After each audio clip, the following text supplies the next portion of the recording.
Ανδρέας Μικρούτσικος. Να είμαστε πάλι εδώ, Ανδρέα. Οπότε συνεχίζουμε το πρωινό session. Θα μιλήσουμε πάλι για βαρετά θέματα όπως η τεχνητή νοημοσύνη. Όσοι είστε από το πρωί εδώ πέρα, νομίζω θα γίνετε expert. Και έχουμε μαζί μας πάλι εκλεκτούς καλεσμένους και καλεσμένες.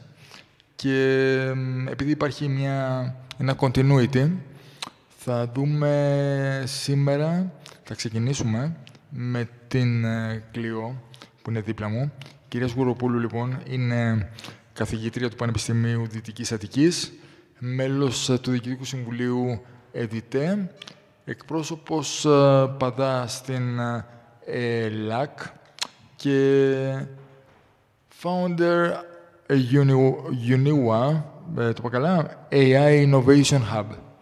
Λοιπόν, όσοι έχετε απορίες, γι' αυτό είναι το ChatGPT. Μπορείτε να βάλετε τα αρχικά και θα σας απαντήσει. Αλλά εγώ δεν θα κάνω τις γνωστές εισαγωγές, γιατί δεν έχουμε πλέον πολύ χρόνο. Τυπικά πρέπει να τελειώσουμε στις 4.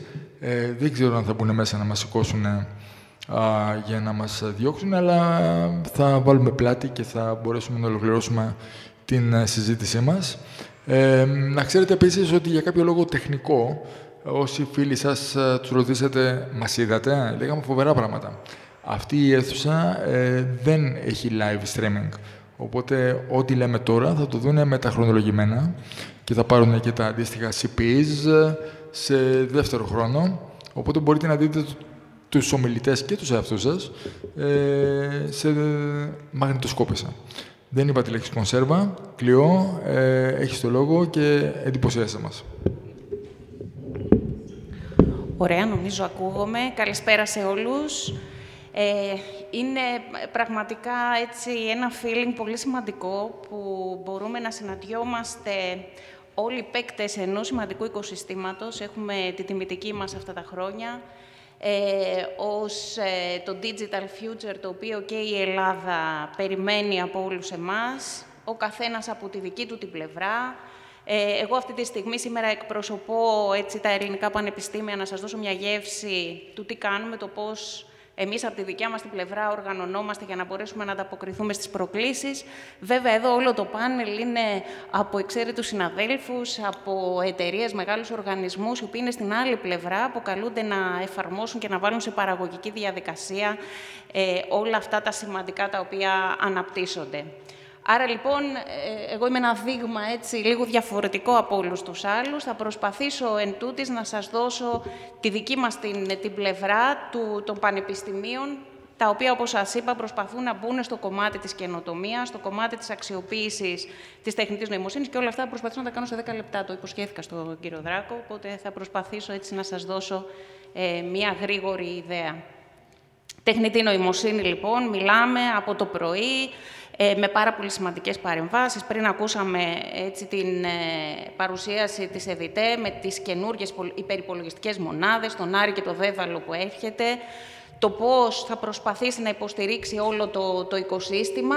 Από τη δική μας την πλευρά, σαν πανεπιστήμια, οφείλουμε και εμείς να κάνουμε τις δικές μας προσπάθειες σε μικρότερη κλίμακα, κυρίως να μπορέσουμε να βοηθήσουμε την έρευνα και την ανάπτυξη περιβάλλοντα τεχνητής νοημοσύνης και επίσης να προσπαθήσουμε να κάνουμε τη διασύνδεση τη δική μας με την παραγωγική διαδικασία, αλλά και τα οικοσυστήματα τα οποία οργανώνονται γύρω από τα πανεπιστήμια. Ο κάθε ένας από εμάς έχει τοπικούς φορείς, μικρομεσαίες επιχειρήσεις, προσπαθεί να διασυνδεθεί και μέσα σε ένα τέτοιο ταξίδι θα προσπαθήσω σε λίγα λεπτά να σας δώσω το πώς εμείς προσπαθούμε να αναπτύξουμε νέα προϊόντα και υπηρεσίες με επίκεντρο τεχνητή νοημοσύνη και όντας περιβάλλοντα τα οποία είναι διεπιστημονικά, διαθεματικά σε μια πληθώρα εφαρμογών. 2-3 πράγματα. Το Πανεπιστήμιο Δυτικής Αττικής είναι ένα πολύ μεγάλο ίδρυμα στον Αττικό Ιστό. Έχει περίπου 60.000 φοιτητές. Θέλουμε να λέμε ότι είμαστε το τρίτο ίδρυμα στη χώρα. Τώρα αυτό εδώ. Εντάξει, τέλεια. Δίνουμε μεγάλη έμφαση οριζόντια πέρα από τις εκπαιδευτικές και ερευνητικές μας δραστηριότητες στην καινοτομία και στον ψηφιακό μετασχηματισμό. Έχουμε περίπου 600 μέλη ΔΕΠ, μεταπτυχιακά, διδακτορικά προγράμματα σπουδών, άρα είμαστε ένα ολοκληρωμένο περιβάλλον έρευνας, ανάπτυξης και θέλουμε έτσι στην κατεύθυνση στρατηγική μας να δώσουμε έμφαση και στην καινοτομία. 6 σχολές, 27 τμήματα, υγεία, κοινωνικές οικονομικές επιστήμες, μηχανική, πολιτισμός, υγεία, αγροδιατροφή και τεχνολογία. Καταλαβαίνετε λοιπόν ότι είναι ένα πάρα πολύ ενδιαφέρον περιβάλλον, στο οποίο και μπορείς να εφαρμόσεις την τεχνητή νοημοσύνη και τις νέες υπηρεσίες και την καινοτομία σε κάθε μία από αυτές τις εφαρμογές, αλλά κυρίως το να μπορέσεις να συνδυάσεις.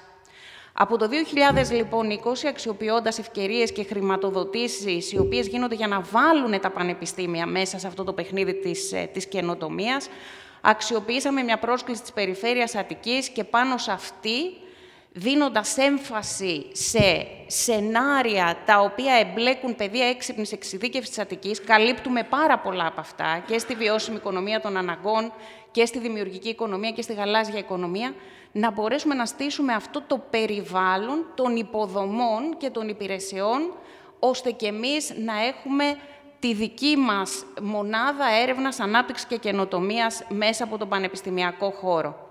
Μέσα σε όλη αυτή την προσπάθεια προσπαθούμε να αναπτύξουμε και το σύστημα της καινοτομίας υπό την έννοια των πατεντών, των τεχνοβλαστών και να συνδεθούμε κυρίως και με ευκαιρίες funding, με venture capitals, με business angels, ώστε όλα τα human resources που έχουμε, το δυναμικό μας, το ερευνητικό, να μπορέσει να βρει το δρόμο του και στα πεδία της ανακάλυψης και της καινοτομίας. Ένα πολύ σημαντικό στοιχείο, το οποίο προσπαθήσαμε να αξιοποιήσουμε σαν μοντέλο, ήταν αυτό των Digital Innovation Hubs.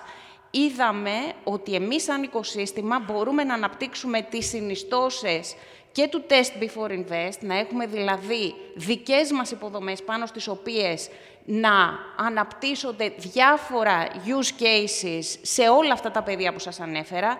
Έχουμε πολύ σημαντικό το πεδίο του Skills and Training και βέβαια να μπούμε μέσα σε σχήματα αναπτύσσοντας το οικοσύστημα του networking, της δικτύωσης με όλους αυτούς τους παίκτες μέσα σε αυτόν τον χώρο. Άρα, λοιπόν, αξιοποιώντας όλη αυτή τη τεχνογνωσία, η οποία αναπτύσσεται γοργά και στην Ευρώπη με πάρα πολλές τέτοιες δομές, οι οποίες λειτουργούν με ένα πολύ συγκεκριμένο τρόπο, δομημένα και στοχευμένα, πήγαμε και εμείς να στήσουμε το δικό μας παράδειγμα, αναπτύσσοντας μια κεντρική υποδομή για cloud computing, machine learning, artificial intelligence και big data. Όπως θα δείτε, έχουμε 2 υποδομές, όχι βέβαια σαν τον Άρη ή το Δέδαλο, όμως ένα πανεπιστήμιο οφείλει να έχει το δικό του μικροπεριβάλλον πάνω στο οποίο να προετοιμάζονται όλα αυτά τα στοιχεία της ανάπτυξης του machine learning, των μεγάλων δεδομένων, για να μπορέσουν μετά να κλιμακωθούν σε μεγαλύτερες εφαρμογές. Αναπτύξαμε λοιπόν αυτή την κεντρική υποδομή και use cases, τα οποία ήταν πολύ σημαντικά σε τομείς όπως υγεία, διατροφή, τρόφιμα, μηχανική ενέργεια και πολιτισμός, και προσπαθήσαμε να κάνουμε ένα best practice, ένα κόμβο best practice με διατμηματική διοίκηση και διαμοιραζόμενους πόρους. Μια δομή ανοιχτή, η οποία να μπορεί με έναν τρόπο να μεταφερθεί και να εφαρμοστεί και από άλλους φορείς που θέλουν στο δικό τους κομμάτι να αναπτύξουν τέτοιου είδους λογικές. Άρα, λοιπόν, η υποδομή μας περιλαμβάνει κεντρικές υποδομές, αλλά όχι μόνο αυτό, και υποδομές οι οποίες βοηθούν, συμπληρωματικές, για να δομηθεί ένα ολόκληρο οικοσύστημα με εφαρμογή σε αυτές τις ιδιαίτερες περιοχές, της εφιούς εξειδίκευσης και των πεδίων των οποίων σας προανέφερα. Μέσα λοιπόν σε αυτά, τα περνάω για να μην χάνουμε και πολύ χρόνο, έχουμε την κεντρική υποδομή που είναι από 2 διακριτές υποδομές σχεδιασμένες να παρέχουν υπηρεσίες σύμφωνα με το μοντέλο Infrastructure as a Service, και το Cloud AI έχει ένα data center πάρα πολύ σημαντικό, μέσα στο οποίο οι υπηρεσίες νεφοϋπολογιστικής δίνονται στους ερευνητές μας, αλλά παρέχονται και σε μικρομεσαίες επιχειρήσεις, οι οποίες θέλουν με τη δική μας τη βοήθεια, παρέχοντας ένα ολοκληρωμένο μοντέλο τεχνογνωσίας, δηλαδή ανθρώπων που μπορούν να τους βοηθήσουν να αξιοποιήσουν τέτοια μοντέλα για να παράξουν ευφυή προϊόντα και υπηρεσίες. Και βέβαια ένα HPC Cloud βασισμένο σε NVIDIA clusters για να μπορούν να τρέχουν όλους αυτούς τους αλγορίθμους μηχανικής μάθησης για την υλοποίηση των υπηρεσιών. Αυτό λοιπόν είναι η κεντρική υποδομή του Πανεπιστημίου και πάνω σε αυτό αναπτύσσονται 4 εμβληματικά use cases. Το ένα είναι ένα use case μοριακής ανάλυσης γονιδιωματικής, πρωτεομικής και μεταβολομικής για την υγεία. Ένα άλλο δεύτερο που συλλέγει και αναπτύσσει και δημιουργεί υπηρεσίες με βάση γεωχωρικά δεδομένα. Το τρίτο έχει να κάνει με ευφυή διαχείριση και αποθήκευση ενέργειας και το τέταρτο με έξυπνες πολυμεταλλικές κατασκευές.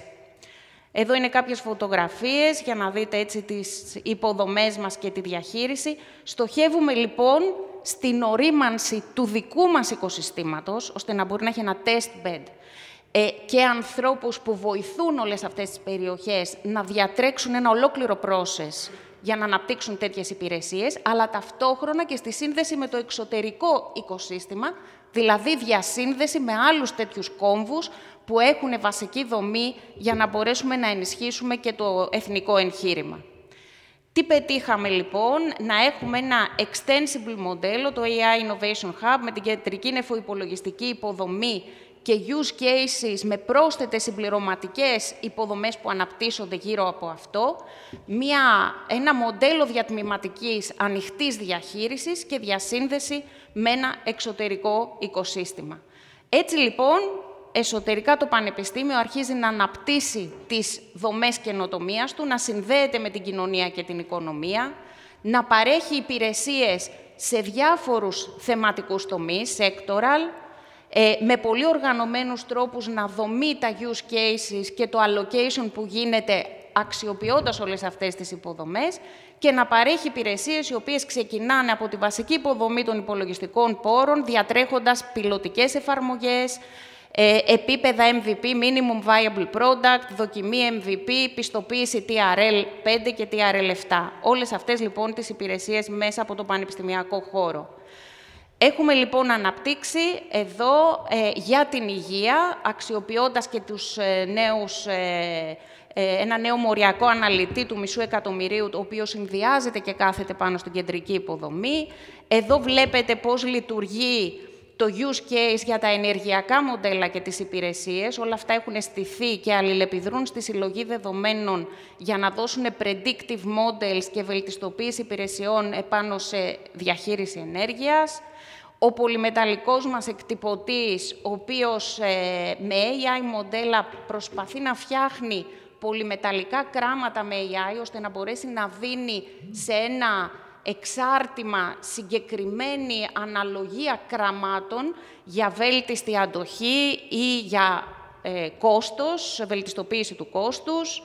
Εδώ έχουμε το σύστημα των γεωχωρικών δεδομένων, το οποίο μπορεί να κάνει scanning και να αναλύει δεδομένα. Εδώ βλέπετε ένα παράδειγμα του σκάνερ που έχουμε σε γεωχωρικά, ώστε να μπορεί να τρέχει τέτοια μοντέλα σε συνδυασμό με την κεντρική υποδομή και ούτω καθεξής.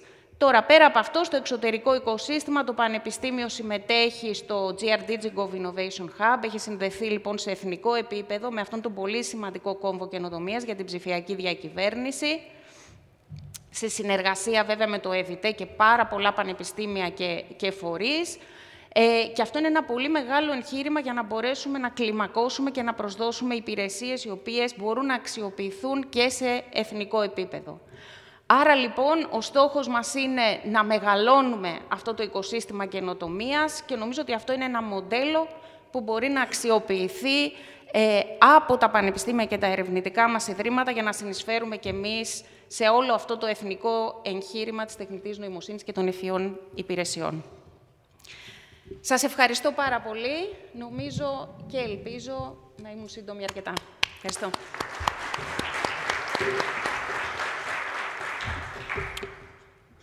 βάζω τα πόδια μου στα παπούτσια άλλων πανεπιστημίων, πολυτεχνιακών σχολών και βλέποντας το Πανεπιστήμιο Δυτικής Αττικής που έρχεται από τον καθρέφτη και πάει να με προσπεράσει, σκέφτομαι ότι αν με ρωτήσω τα παιδιά μου «Μπαμπά, θέλω να σπουδάσω τεχνητή νοημοσύνη». Δεν ξέρω αν σήμερα αντιστοιχεί οι βάσεις των πανελλαδικών και αν υπάρχουν πανελλαδικές αύριο, αλλά με στελέχη όπως τη Δόκτωρ Κλείος Γουροπούλου και το πανεπιστήμιο που έχει πιάσει το μπαλμό της εποχής, θεωρώ ότι θα αλλάξουν πολλά πράγματα και στην ελληνική εκπαίδευση, αλλά το κυριότερο για την επόμενη γενιά, αν θέλετε, όχι τεχνικών. Πλέον καταλαβαίνετε, πάμε σε μια εποχή που είναι ένας καινούριος κόσμος, που όποιος δεν καταλαβαίνει τι γίνεται, ξανά Σαββόπουλος, δεν ξέρει που πατάει και που πηγαίνει. Οπότε, ευχαριστούμε πάρα πολύ την Δόκτωρο Κλείος Γουροπούλου και θα συνεχίσουμε με... Θέλετε να κάνετε... Ωραία. Θα συνεχίσουμε με τον εξαιρετικό συνάδελφο, τον Χρήστο Ρίζο, ο οποίος, ο Χρήστος Ρίζος,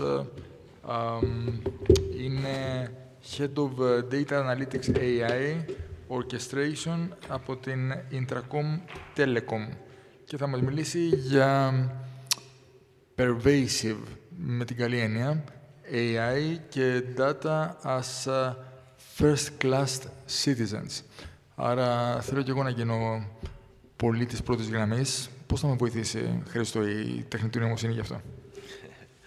Ευχαριστώ. Με πολλούς τρόπους, ελπίζω. Καλησπέρα από μένα.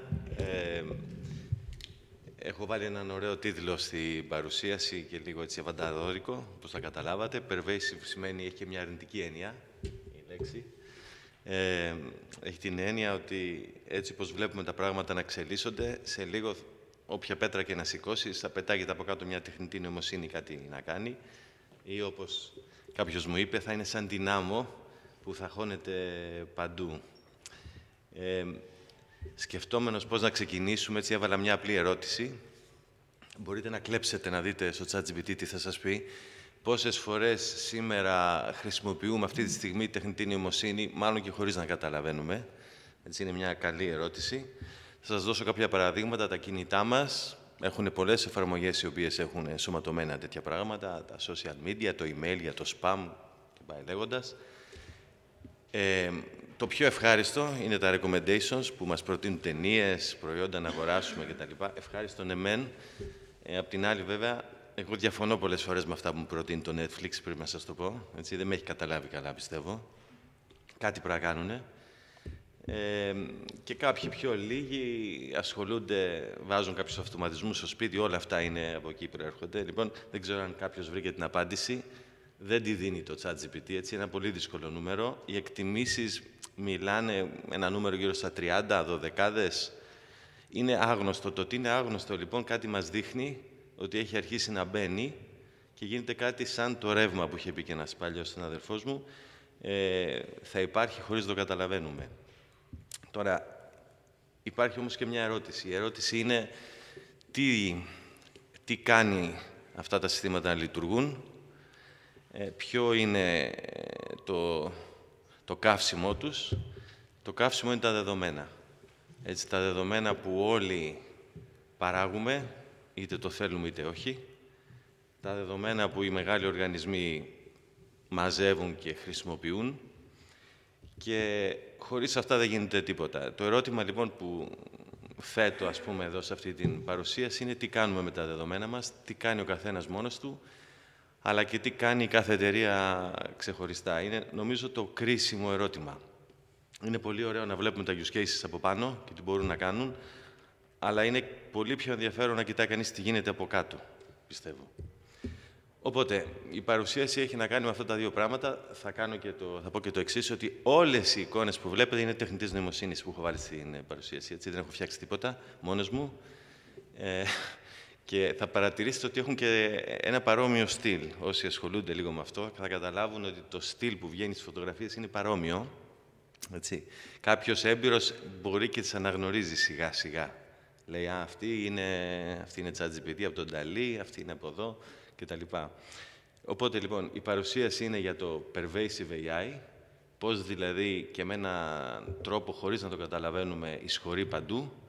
Και δεύτερον, τι πρέπει να κάνουμε για να χρησιμοποιήσουμε και να διαχειριστούμε τα δεδομένα μας με τον τρόπο που πρέπει.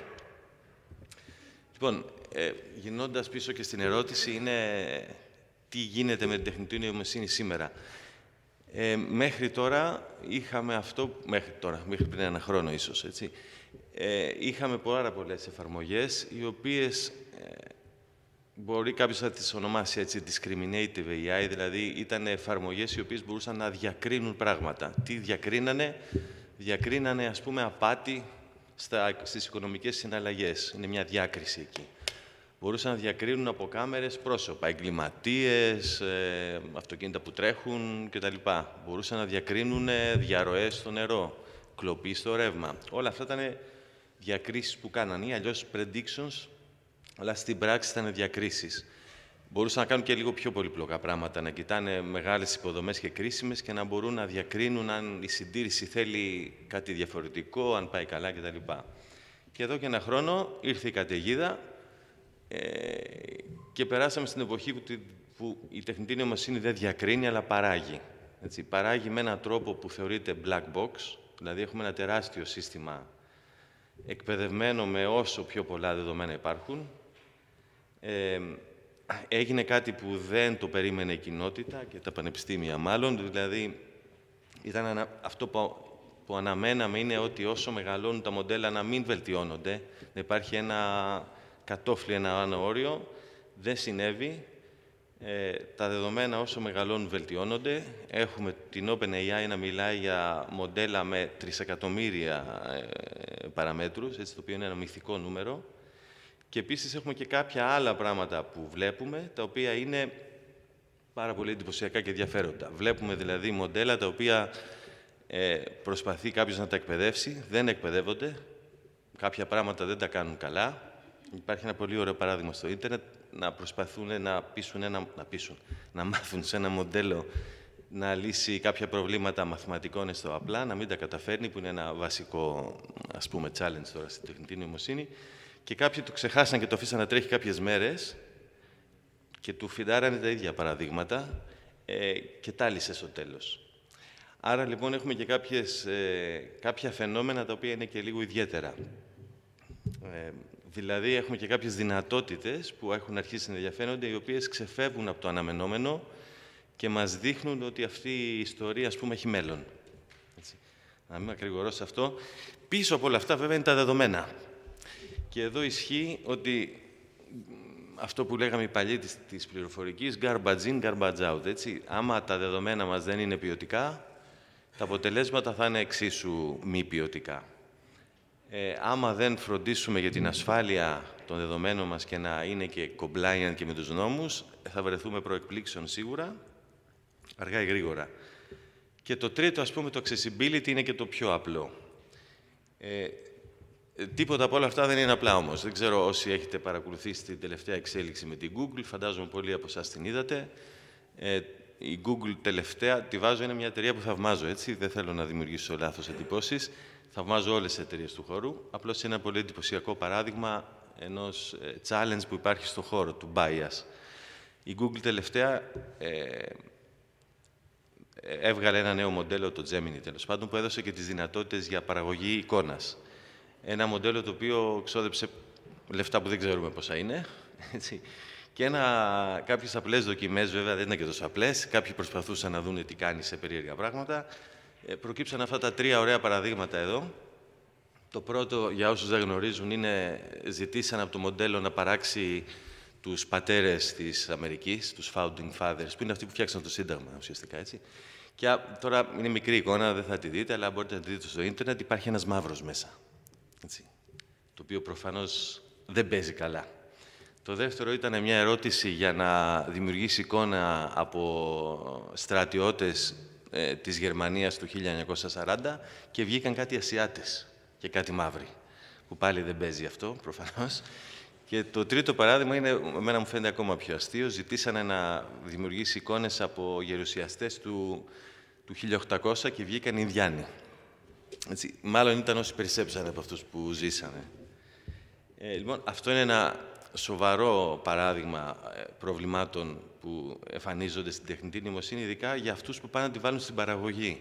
Έτσι, είναι πολύ ωραίο να φτιάχνεις μοντέλα, θεωρητικά, να τα μετράς, αλλά το accuracy, έτσι όπως το μετράμε, τέλος πάντων όλο το evaluation που γίνεται έχει περιορισμούς. Υπάρχουν πολλά θέματα που κάποιος πρέπει να αντιμετωπίσει.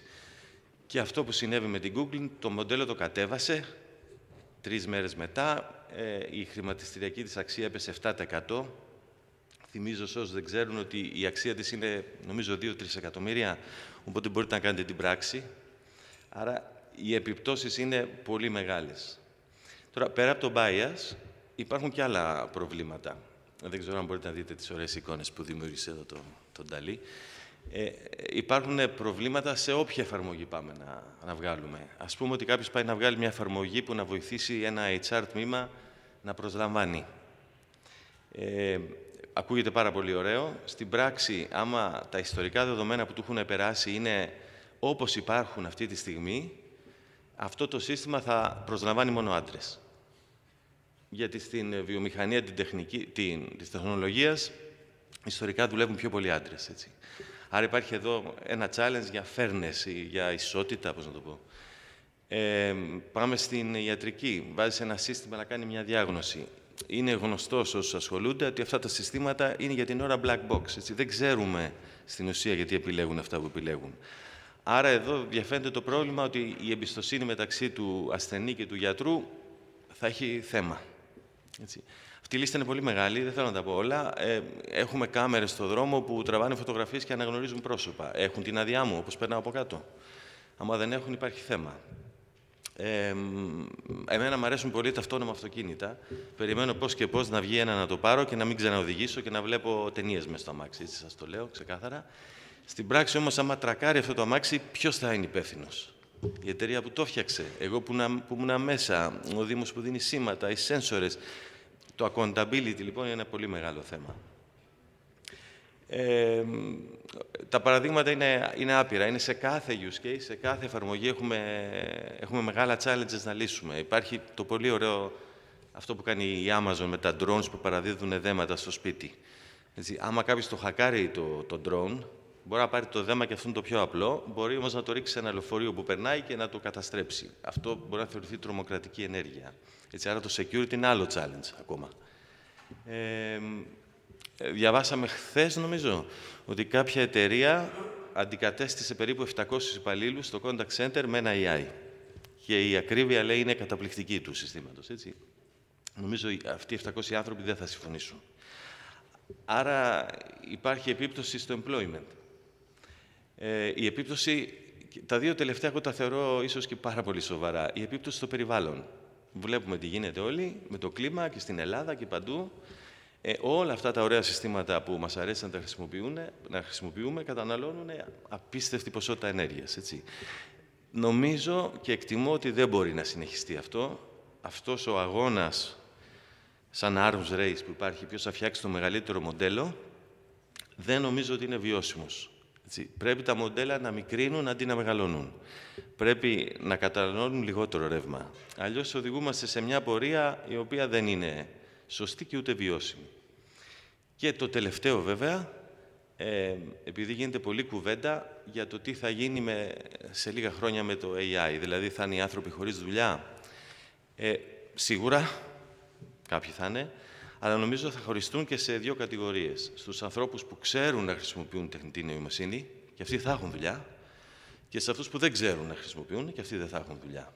Αλλά πάλι θα καταλήξουμε σε ένα social divide, ας πούμε. Έτσι, όλα αυτά είναι τα θέματα που πρέπει να αντιμετωπίσουμε.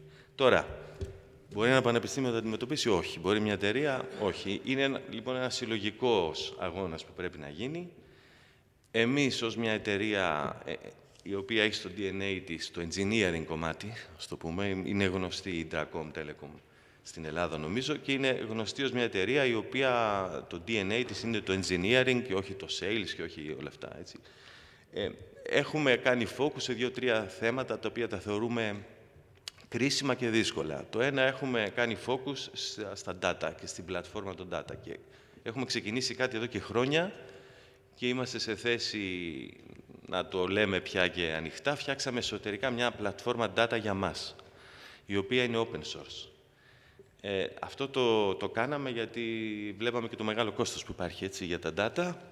Αυτή την ίδια πλατφόρμα τη δίνουμε και προς τα έξω τώρα. Και γιατί το κάνουμε αυτό? Γιατί έχει πάρα πολύ καλά χαρακτηριστικά, είναι νέας τεχνολογίας, είναι state of the art και μπορεί να καλύψει κάποια από όλα αυτά τα θέματα που συζητάμε. Ή να βοηθήσει τους οργανισμούς με μικρότερο κόστος, γιατί δεν υπάρχουν άδειες, να υλοποιήσει πιο καλές πρακτικές. Αυτή είναι μια πάρα πολύ ωραία εικόνα που δημιούργησε το ChatGPT. Μ' αρέσει πάρα πολύ. Αυτή η πλατφόρμα μπορεί να είναι οριζόντια για όλα τα δεδομένα ενός οργανισμού ή κάθετα, ας πούμε, για ένα use case μόνο.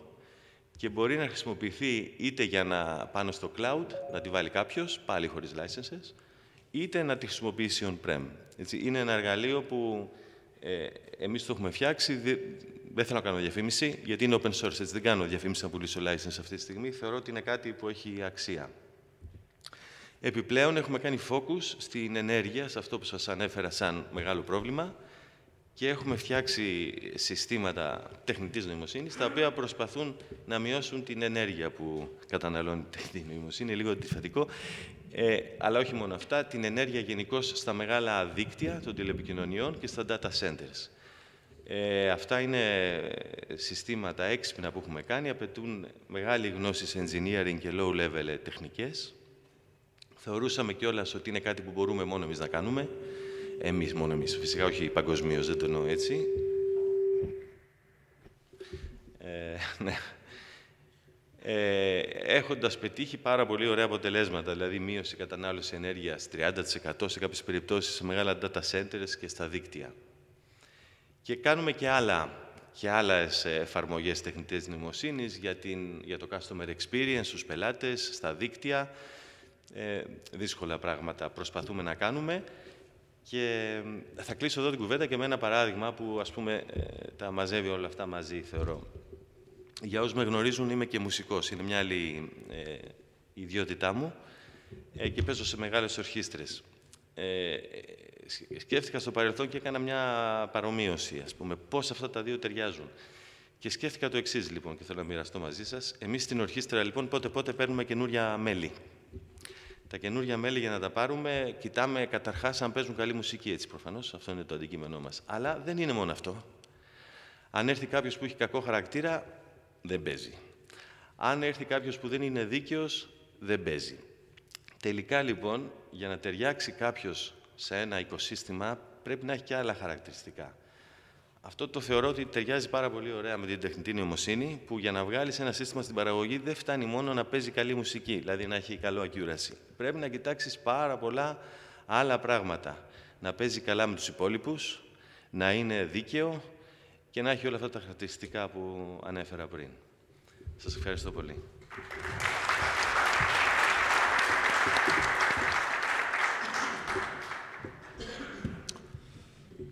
Χρήστο, ευχαριστούμε πάρα πολύ. Αυτό το μυστικό που μοιράστηκες μαζί μας, ότι είσαι οπαδός της μουσικής, δεν ξέρω, δεν σε έχω παρακολουθήσει πόσο καλός είσαι, αλλά για τις μεγάλες μπάντες και όλα αυτά τα ωραία πράγματα που μέσα στα χρόνια περνάνε στα αυτιά μας. Πάλι μου ήρθε ένα τραγούδι όσους άκουγα, And I think to myself, what a wonderful world, Louis Armstrong, ο οποίος λέει ότι σκέφτομαι ότι τα παιδιά θα μάθουν πράγματα τα οποία εγώ δεν ήξερα ποτέ. Οπότε σκεφτείτε τα παιδιά μας, αυτά που συζητάμε, γιατί εμείς είμαστε πλέον η προηγούμενη γενιά, είτε το θέλετε είτε όχι, αλλά πρέπει να τους προσφέρουμε ένα παράθυρο σε έναν νέο υπέροχο κόσμο. Και θα κάνω μια παράφραση σε αυτό που είπες. Δεν θέλω να χαλάσω το επιστημονικό του θέματος, ότι το keyword είναι data, είναι πολύ σημαντικό. Εγώ διαβάζω και between the lines σε όλα αυτά που λέμε σήμερα, μία άλλη λέξη, που λέγεται passion. Όλοι έχουμε πάθος για την τεχνολογία και αυτό, αν το αφήσουμε να ανθίσει και το κληρονομήσουμε κιόλας στα παιδιά μας, θα είναι το μεγαλύτερο δώρο που μπορούμε να κάνουμε σε μια γενιά που έρχεται. Ευχαριστούμε πολύ, Χρήστο. Τώρα, έχω την τιμή να σας παρουσιάσω ένα δίδυμο το οποίο δεν ξέρω πώς θα κάτσουν στην καρέκλα, γιατί έχουμε ένα μικρόφωνο μόνο εκεί, αλλά μπορούμε να μοιραστούμε ένα δεύτερο μικρόφωνο. Μάλλον ξεκινάμε με το ένα και θα διαχειριστούν το χώρο και χρόνο μεταξύ τους. Λοιπόν, έχουμε μαζί μας λοιπόν την Πινελόπη. Η Πινελόπη είναι εκτός από στέλεχος της InfoQuest. Να βρω λίγο το σκονάκι μου. Λοιπόν, να μην ξεχάσω κάτι δηλαδή. Λοιπόν, είμαστε εδώ. Συναρπάστηκα από τον Χρήστο, οπότε έχασα και εγώ τη ροή. Λοιπόν.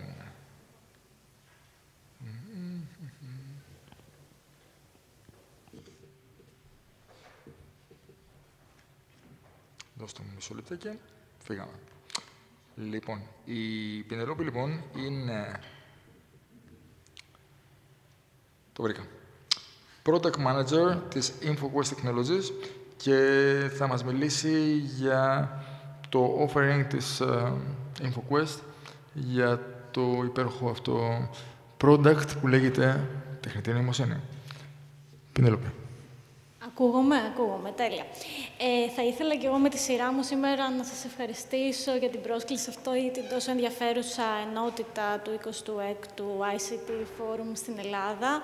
Είμαστε εδώ μαζί με τον Μιχάλη τον Μανή να σας μιλήσουμε για το Watch on X, οπότε ξεχάστε ότι είπε ο Χρήστος για ChatGPT, δεν θα μιλήσουμε για αυτό τώρα, θα μιλήσουμε για Watch on X, το ανέφερες 3 φορές ήδη.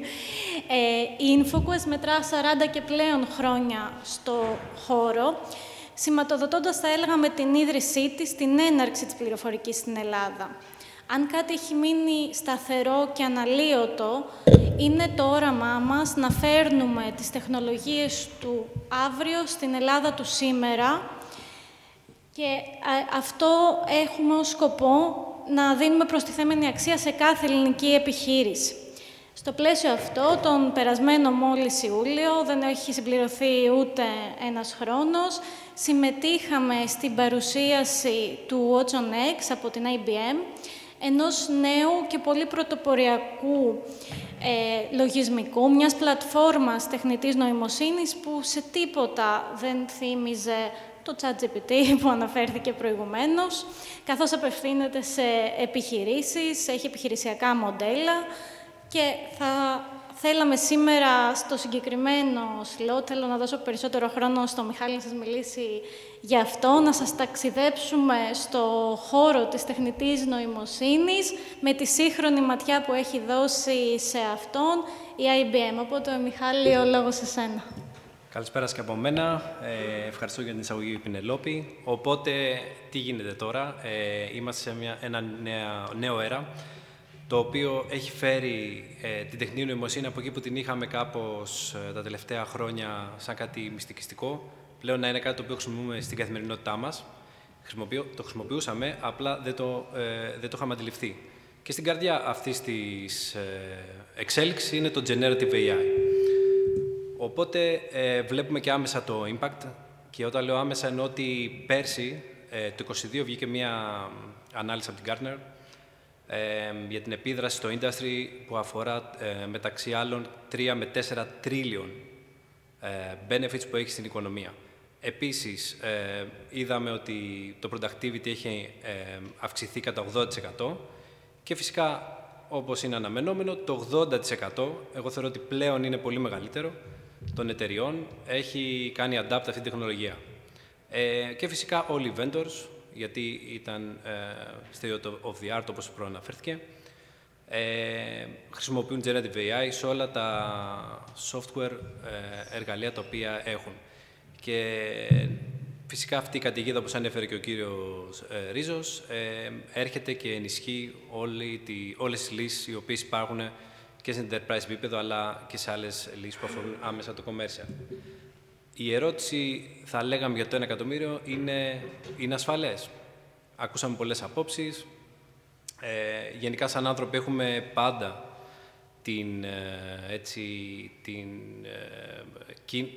φτιάχνουμε πάντα πρώτα τα συστήματα και μετά φτιάχνουμε την ασφάλεια των συστημάτων, όπως έγινε, ας πούμε, για παράδειγμα, με τα αυτοκίνητα. Μας πήρε περίπου 73 χρόνια για να φτιάξουμε τις ζώνες ασφαλείας. Και αναρωτιέται κανείς ότι πώς μπορώ να ελέγχω τα δεδομένα τα οποία βάζουμε μέσα σε αυτά τα μοντέλα τα οποία εξελίσσονται. Μιλώ κυρίως για το Generative AI. Πόσο confident είμαστε για αυτό το πράγμα, δηλαδή το αποτέλεσμα που βγαίνει είναι σωστό, μπορούμε να το πιστευτούμε. Και κάτι άλλο πολύ σημαντικό, πώς μπορούμε να τα κάνουμε monitoring, να τα παρακολουθήσουμε. Γιατί εντάξει, τα χρησιμοποιήσαμε, αλλά αυτά θα συνεχίσουν να είναι στην παραγωγή και θα πρέπει να γνωρίζουμε πώς να τα παρακολουθούμε. Και φυσικά αυτή η ερώτηση δεν είναι φιλοσοφική. Οι επιχειρήσεις έρχονται και μας ρωτάνε κάθε μέρα τι γίνεται εδώ πέρα, με 4 βασικά χαρακτηριστικά, το explainability. Όλοι ρωτάνε τι είναι αυτά τα αποτελέσματα που λαμβάνω, αν υπάρχει κάποιος τρόπος να τα παρακολουθήσω, να δω από πού πήρα τα δεδομένα και τελικά τι έχει παραχθεί. Δεν θα πάω τόσο πολύ στο ethics, θα το αναφέρω ότι υπάρχει αυτό που ανέφερε και πριν ο κύριος Ρίζος, το ηθικό δίλημμα αν θα με αντικαταστήσει το AI ή οποιοδήποτε άλλο assistant. Το bias, το οποίο βλέπουμε τις επιπτώσεις του, πρέπει να ξέρουμε αν το dataset το οποίο εκπαιδεύεται το foundation model, το μοντέλο δηλαδή το οποίο χρησιμοποιεί τα μοντέλα αυτά, δεν έχει bias και ουσιαστικά το έχουμε εκπαιδεύσει με σωστό τρόπο και όλα αυτά τελικά πάνε στο trust, δηλαδή αν αυτή η τεχνολογία αξίζει και είναι αξιόπιστη για να τη χρησιμοποιούμε στις επιχειρήσεις μας. Η IBM έρχεται με 4 πυλώνες, προφανώς το trusted, γιατί αλλιώς πώς θα μπορούσαμε να χρησιμοποιήσουμε μια τόσο επιδραστική τεχνολογία στις επιχειρήσεις μας. Targeted, γιατί εμείς εστιάζουμε κυρίως στο enterprise κομμάτι. Θα μπορούσα να πω ως και μόνο στο enterprise κομμάτι και προσπαθούμε να δίνουμε και guidelines πάνω σε αυτό το θέμα. Open, γιατί υποστηρίζουμε το open source ecosystem. Θεωρούμε ότι η τεχνητή νοημοσύνη και η χρήση της είναι ένα εργαλείο το οποίο πρέπει να το έχουν όλοι, να το χρησιμοποιούν όλοι, άσχετα αν θα είναι για κάποιο competitive advantage. Έτσι, μαζί με άλλες μεγάλες εταιρείες όπως είναι η Hugging Face και η Meta, έχουμε φτιάξει το AI Alliance, όπου προωθούμε όλο το open source community και τις λύσεις που παρέχει μέσω αυτού του οικοσυστήματος. Και empowering, γιατί φυσικά θέλουμε να τα έχουμε όλα μαζί σε μία ενοποιημένη πλατφόρμα, γιατί αλλιώς θα πρέπει να παίρνουμε ένα κομμάτι από τη μία μεριά και ένα κομμάτι από την άλλη. Ποια είναι λοιπόν αυτή η πλατφόρμα? Το Watch on X. Ανακοινώθηκε, όπως είπε και η Πινελόπη, τον Αύγουστο του 2023. Έχουμε ήδη πάρα πολλά proof of concept σε όλο τον κόσμο. Μας ζητάνε να δουν όλες αυτές τις λύσεις οποίες έχουμε υλοποιήσει μέσα από αυτή την πλατφόρμα και φυσικά κοιτάξαμε να έχουμε 3 βασικά components, όπως είναι το watchonx.ai, που ουσιαστικά είναι ένα στούντιο που μπορούμε να κάνουμε build, train, validate, tuning, καινούριες έννοιες, έτσι, deploy όλα αυτά τα μοντέλα και φυσικά να φτιάξουμε τους δικούς μας αλγόριθμους ή να τροποποιήσουμε υφιστάμενα foundation models. Το watchonx.data, το οποίο είναι ένα single point of truth, και εδώ υπάρχει μια ωραία ιστορία. Πηγαίνουμε σε όλους τους οργανισμούς και μας λένε θέλουμε να χτίσουμε AI, assistant, να τα κάνουν όλα αυτόματα και δεν έχουν προβλέψει το πιο βασικό που είναι οι υποδομές των δεδομένων. Και φυσικά το watchonx.governance, το οποίο είναι και το αντικείμενο αυτής της συζήτησης, που αφορά ένα toolkit, θα έλεγα, πολλών εργαλείων για να παρακολουθούμε και να κάνουμε πιο explainable το AI. Και να δούμε, τελειώνοντας, και μερικά use case, έτσι, πρακτικά πράγματα. Το Retrieval Augmented Generation, για όσους ασχολούνται με το Generative AI, RAG το ονομάζουμε αλλιώς. Τι θέλω να κάνω με αυτό το use case? Θέλω να έχω ένα chatbot, εμείς το ονομάζουμε AI Assistant, το οποίο θα το ρωτάω κάτι και θα μου απαντάει μία διαδικασία μέσα από τον οργανισμό μου. Θα παίρνει δηλαδή από το knowledge base του οργανισμού και θα το φέρνει σαν μία απάντηση. Για παράδειγμα, ποια είναι η διαδικασία για να γίνει η πρόσληψη ενός νέου υπαλλήλου. Τι λογαριασμούς δεν έχω πληρώσει και χρωστάω στο λογιστήριο. Και όλα αυτά τα συγγενή παραδείγματα Φυσικά μπορεί να πάει και στο επίπεδο του customer care, δηλαδή αντί να είναι εσωτερικά, το ίδιο ακριβώς use case μπορεί να είναι και για τον πελάτη. Θα έλεγα ότι είναι πιο δυνατό το πρώτο σενάριο, γιατί ακόμα δεν έχουμε φτάσει σε αυτό το επίπεδο σαν generative AI, ώστε να παίρνουμε καθαρή εικόνα από όλες αυτές τις απαντήσεις. Το summarization είναι πολύ καλό, το χρησιμοποιούμε φαντάζομαι όλοι, για να πάρουμε key points από ένα κείμενο. Μεγάλα κείμενα τα οποία μπορεί να είναι 30-40 σελίδες, τα χρησιμοποιούμε για να πάρουμε key points και να βγάλουμε ένα συμπέρασμα. Και εκεί που είναι φυσικά πιο δυνατό το Generative AI είναι στο content generation. Δηλαδή θέλουμε να γράψουμε ένα γρήγορο email, θα δώσουμε ένα μικρό prompting και θα μας το εμφανίσει. Υπάρχουν και άλλα πιο τραβηγμένα use case, όπως είναι το insight extraction, που αυτή τη στιγμή όλες οι εταιρείες κοιτάνε να δουν πώς θα πάρουν μέσα από μεγάλο όγκο δεδομένων κάποιες προβλέψεις. Δηλαδή χρησιμοποιούν το Generative AI για πρόβλεψη πλέον, για να πάρουν αποφάσεις για τον οργανισμό τους. Και το classification, το οποίο αφορά και ένα κλασικό AI πρόβλημα, το οποίο έρχεται και στο χώρο του Generative AI. Αυτά από εμένα. Ευχαριστώ πάρα πολύ.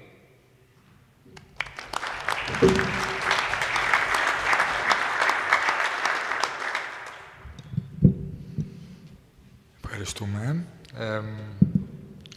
Θα κλείσουμε το ντουέτο μας εδώ. Πρώτον, για το Watson θα χρησιμοποιήσω την αγαπημένη έκφραση του Sherlock Holmes «Elementary, my dear Watson». Δεν είμαι σίγουρος ότι είναι τόσο elementary για τον πολύ κόσμο, αλλά αυτό θέλουμε να κάνουμε. Και για την υπέροχη Πινελόπη, να εύχεστε να είναι μακρύς ο δρόμος για την Ιθάκη, γεμάτος περιπέτειες και γεμάτος γνώση. Οπότε όλα αυτά τα έχουν γράψει άλλοι ποιητές πριν από εμάς. Συνεχίζουμε λοιπόν, ευχαριστούμε πάρα πολύ για την υπέροχη παρουσίαση. Θα συνεχίσουμε λοιπόν με τον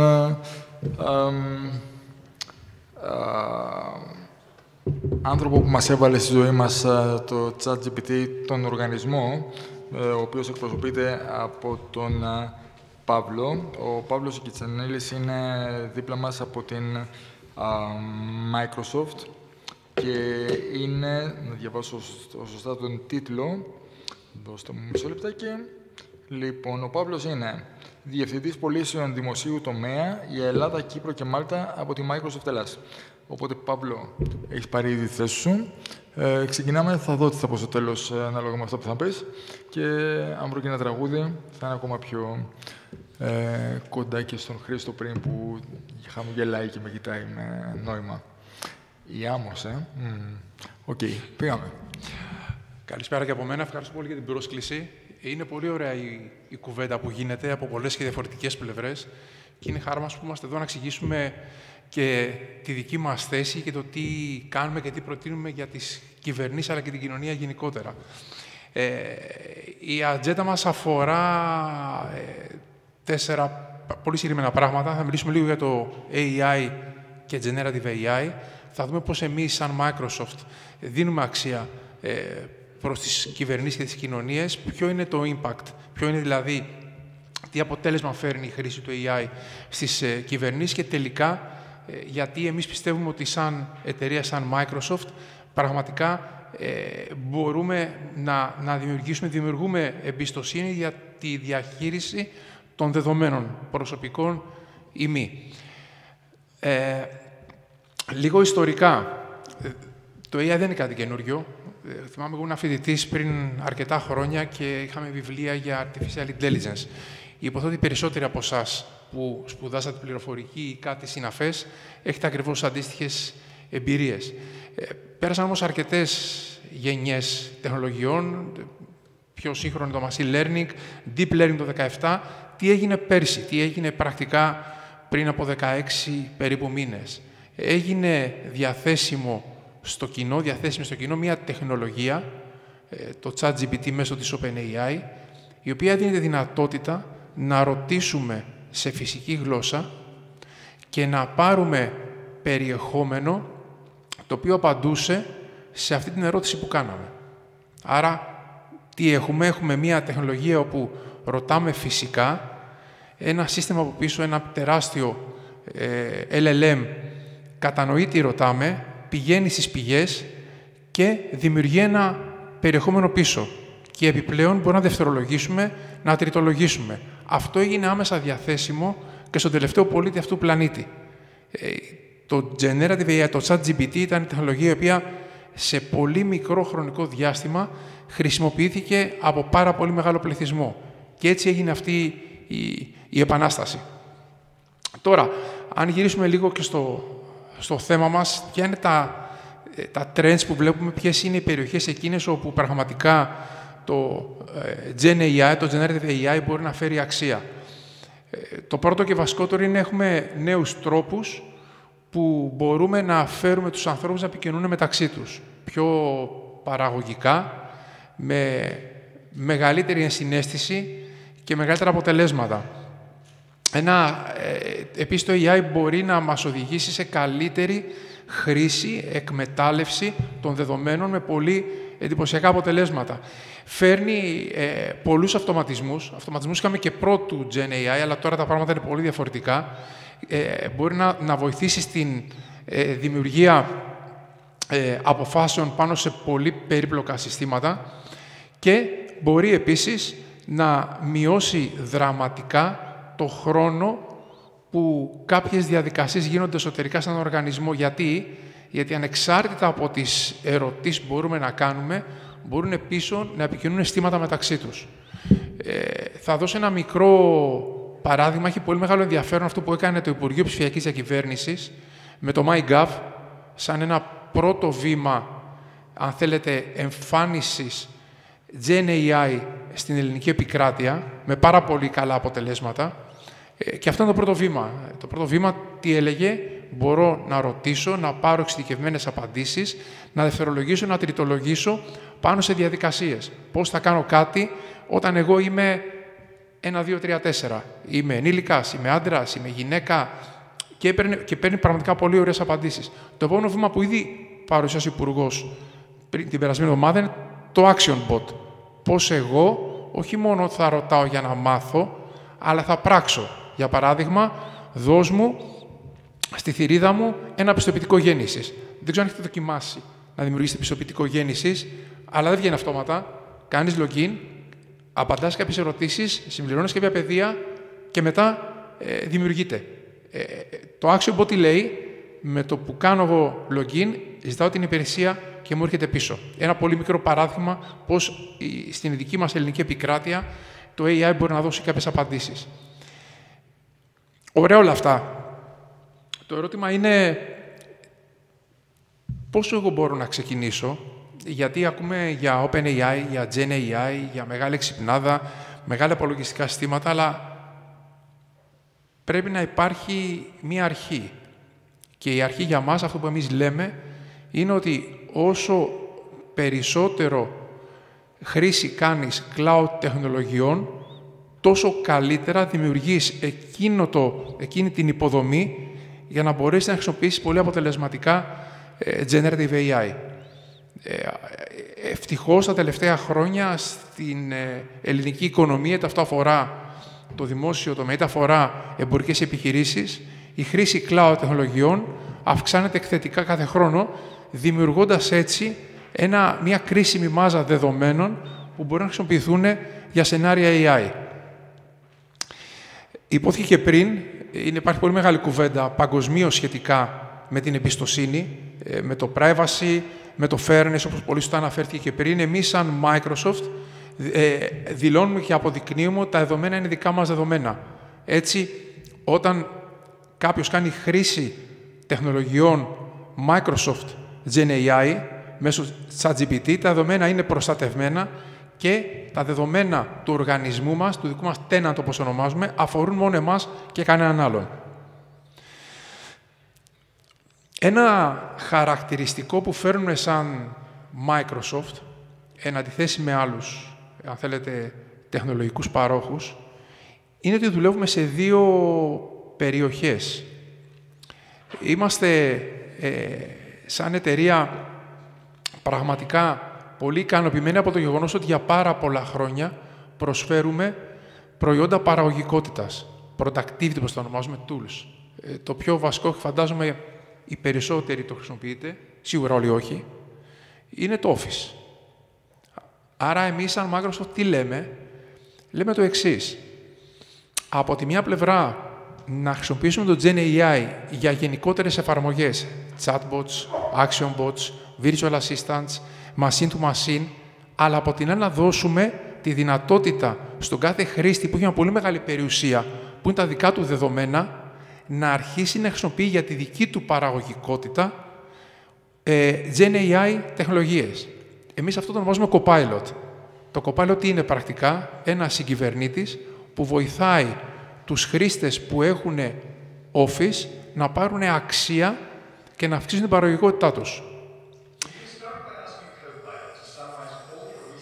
Έχω ένα βίντεο εδώ, το οποίο τι λέει? Λέει ότι με τη χρήση Copilot μπορώ εγώ να προετοιμαστώ για κάποια συνάντηση. Ακούστε το λίγο, αυτή τη στιγμή που ακούγεται είναι μια χαρά.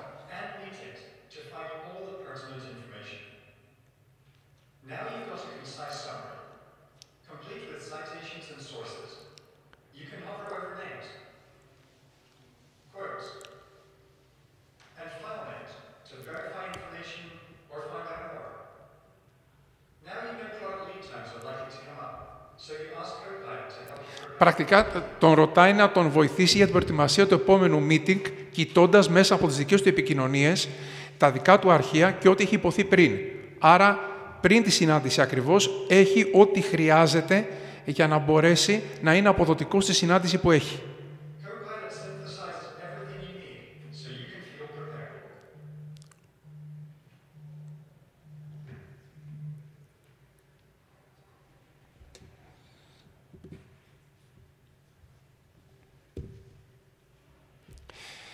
Θα δώσω και ένα άλλο παράδειγμα που έχει ενδιαφέρον, το χρησιμοποιώ πάρα πολύ συχνά. Όταν μπαίνουμε σε ένα Teams meeting, έχει τη δυνατότητα, τελειώνοντας η συνάντηση, να κάνει summarization, να μας πει δηλαδή τι υπόθηκε κατά τη διάρκεια της συνάντησης, ποιος έχει να υλοποιήσει κάτι, τι tasks έχουν να γίνουν και μέχρι πότε. Άρα πάρα πολύ γρήγορα μπορούμε εμείς να έχουμε τη συνέχεια αυτής της συνάντησης. Είναι δύο παραδείγματα το πώς το Gen AI βοηθάει τον κάθε χρήστη ξεχωριστά να γίνει παραγωγικός. Όσον αφορά τώρα γενικότερα κυβερνήσεις, βλέπουμε κάποια πολύ συγκεκριμένα παραδείγματα. Το ενδιαφέρον είναι αυτά εμπλουτίζονται συνεχώς με μια πολύ μεγάλη βάση από υλοποιήσεις που γίνονται παγκοσμίως, πραγματικές υλοποιήσεις, οι οποίες μας δίνουν τη δυνατότητα να μεταφέρουμε, επαναλάβουμε, κάνουμε replicate αυτές τις υλοποιήσεις και σε άλλες κυβερνήσεις και σε άλλους οργανισμούς. Δημιουργία γνώσης, content generation. Μπορούμε, σε συνδυασμό με το Copilot που υπόθηκε πριν, να έχουμε έγγραφα πραγματικά σε ένα SharePoint, να έχουμε structured δεδομένα σε κάποια βάση και να γυρίσουμε πίσω και να κάνουμε ερωτήσεις, να δημιουργούμε καινούριο περιεχόμενο, καινούριο contract, μια καινούρια προσφορά, χρησιμοποιώντας και structured και unstructured δεδομένα. Μπορούμε να δημιουργούμε κώδικα. Υπάρχει το GitHub Copilot, το οποίο τι κάνει πρακτικά? Βοηθάει τους προγραμματιστές να δημιουργήσουν πιο γρήγορα κώδικα, να κάνουν τον κώδικα documented, έτσι ώστε να μπορούν να χτίζουν αξία πάνω στην αξία.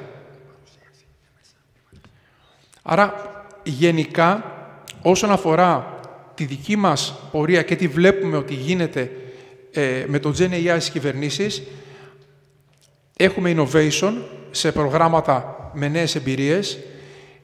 Μπορούμε να ενδυναμώσουμε το προσωπικό έτσι ώστε να έχει καλύτερη παραγωγικότητα και μεγαλύτερο ενδιαφέρον για τη δουλειά που κάνει, να αλλάξουμε τις υπηρεσίες και τις διαδικασίες και όλα αυτά γύρω από ένα μεγάλο πλαίσιο ασφάλειας.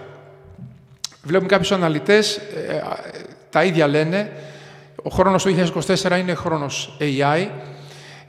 Ένα πολύ μεγάλο ποσοστό των επενδύσεων που γίνονται globally θα αφορά decision making και AI και το 60% των επενδύσεων που γίνονται πάνω σε AI και data analytics θα επηρεάσουν τις αποφάσεις που παίρνονται στους οργανισμούς. Δεν θέλω να σας κουράσω παραπάνω. Να πω ένα τελευταίο το πώς ξεκινάμε. Και θέλω να τονίσω κάτι που υπόθηκε πριν. Ωραία όλα αυτά. Έρχονται οι vendors, οι τεχνολογικοί πάροχοι, μιλάνε για νέες τεχνολογίες. Ακούσαμε πριν τι γίνονται σε εκπαιδευτικά ιδρύματα. Εμείς, σαν Microsoft, επενδύουμε πολύ στο skilling. Υπάρχουν διάφορα προγράμματα που τρέχουν στην ελληνική επικράτεια, όπως είναι το Regeneration, που βοηθάμε τους νέους να εκπαιδευτούν σε νέες τεχνολογίες. Έχουμε το Founders Hub, το οποίο είναι, αν θέλετε, μια επένδυση που κάνουμε, μια προσπάθεια για να βοηθήσουμε τις startups με πόρους και με εκπαιδευτικά προγράμματα. Και πέρα από όλα αυτά, υπάρχει αυτό που εμείς ονομάζουμε GR for Growth, που είναι πρακτικά μια προσπάθεια της Microsoft γύρω από την επένδυση του data center να εκπαιδευτεί ο κόσμος. Είτε αυτό αφορά δημόσιους υπαλλήλους, δημόσιους λειτουργούς, είτε αφορά στελέχη επιχειρήσεων, είτε αφορά το συνεργατικό οικοσύστημα της Microsoft. Το δικό μας πλάνο είναι να έχουμε εκπαιδεύσει σε νέες τεχνολογίες, Azure, OpenAI, διαχείριση δεδομένων, περισσότερους από 100.000 ανθρώπους μέχρι τέλος 2025. Αυτά από μένα. Ελπίζω να μην σας κούρασα πολύ. Σας ευχαριστώ.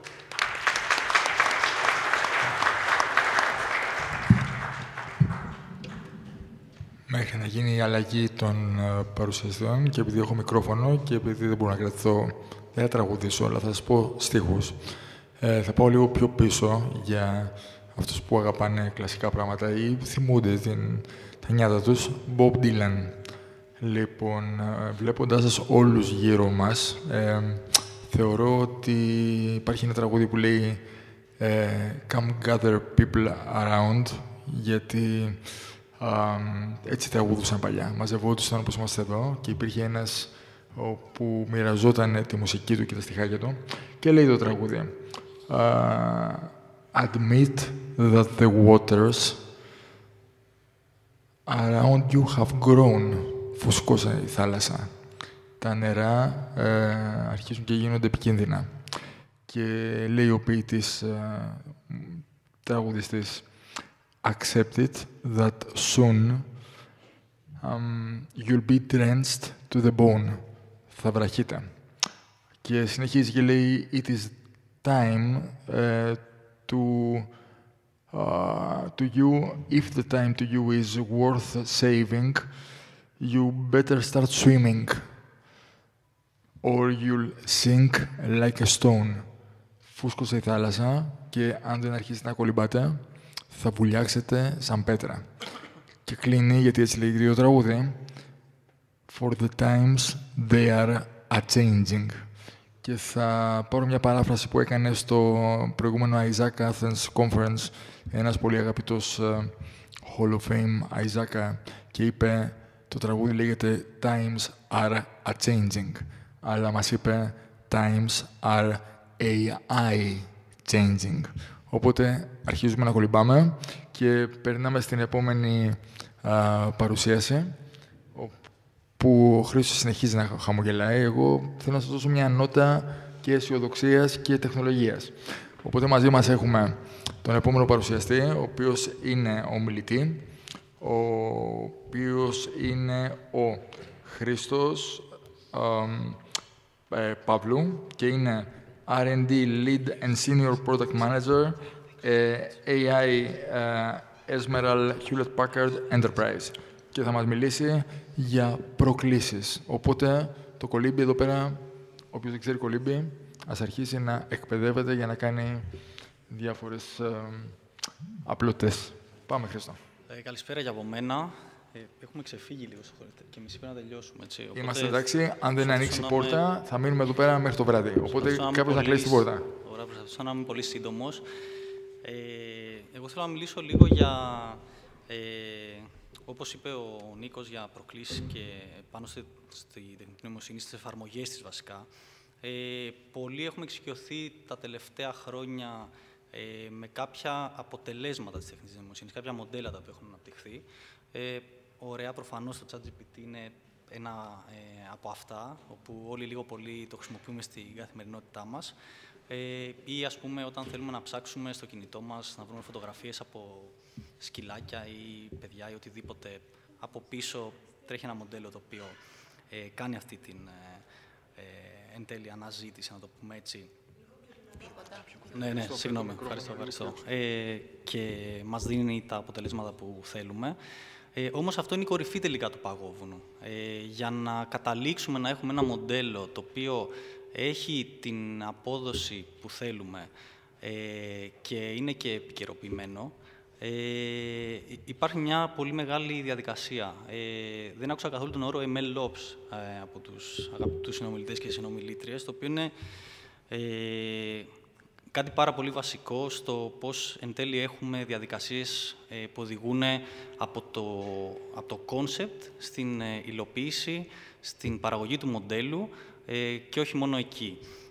Γιατί το μοντέλο πρέπει να μένει επικαιροποιημένο, όπως είπαμε. Οπότε έχουμε το πού βρίσκονται τα δεδομένα μου, πώς τα προεπεξεργάζομαι, πώς τελικά τα προετοιμάζω ώστε να τα δώσω σε ένα σύστημα, να εκπαιδεύσω ένα μοντέλο, πώς το κάνω deploy αυτό το μοντέλο. Και εκεί πέρα είναι ένα βήμα το οποίο πολλοί οργανισμοί αποτυγχάνουν να ανταποκριθούν. Και σύμφωνα με κάποιες έρευνες της IDC, γύρω στο 60% των ιδεών εν τέλει δεν καταλήγουν στο production. Και μετά έχει να κάνει και με την επικαιροποίηση που είπα. Τα δεδομένα πολλές φορές φθήνουν. Τα μοντέλα δηλαδή φθήνουν, είτε επειδή τα δεδομένα υπάρχει το λεγόμενο data drift, είτε concept drift. Δηλαδή, ανέφερε πριν ένα συνομιλητή για spam email, για παράδειγμα, ή fraud detection. Πολλές φορές οι κακόβουλοι αλλάζουν τον τρόπο που πάνε να κάνουν την απάτη, οπότε ένα μοντέλο το οποίο είχε ένα πολύ καλό performance και μπορούσε να αξιολογήσει αν κάτι είναι απάτη ή όχι, εν τέλει χάνει την αποδοτικότητά του. Οπότε πρέπει να παρακολουθούμε τα μοντέλα μας, το λεγόμενο model monitoring, και να τα κάνουμε retrain. Οπότε αυτά είναι η βάση, ας πούμε, του παγόβουνου. Και εν τέλει από τους πολλούς οργανισμούς που θέλουν να πάνε σε μια πιο data-driven λογική, να αξιοποιήσουν την τεχνητή νοημοσύνη, απλά τα δεδομένα τους για analytics, οι οργανισμοί και εταιρείες, εν τέλει δεν τα καταφέρνουν. Και έτσι υπάρχουν και κάποιοι πρωτοπόροι, οι οποίοι συνεχώς ανοίγουν και την ψαλίδα, όχι μόνο τεχνολογικά, αλλά και εταιρείες οι οποίες μπορεί να μην είναι αμυγός τεχνολογικές, να αυξάνουν συνεχώς το revenue τους, γιατί καταφέρνουν να αξιοποιούν τα εργαλεία που μας παρέχει η τεχνητή νοημοσύνη και να αυξάνουν συνεχώς με ψαλίδα στο revenue. Όμως, ποια είναι εν τέλει τα challenges τα οποία αντιμετωπίζουν οι οργανισμοί και οι επιχειρήσεις, γιατί δεν καταφέρουν να αξιοποιήσουν τα δεδομένα τους. Υπάρχουν πολλοί και ευχαριστώ τον κύριο Ρίζο που ανέφερε πάρα πολλά πράγματα, οπότε θα γίνω λίγο πιο σύντομος και θα σταθώ στη φύση της τεχνητής νοημοσύνης, η οποία...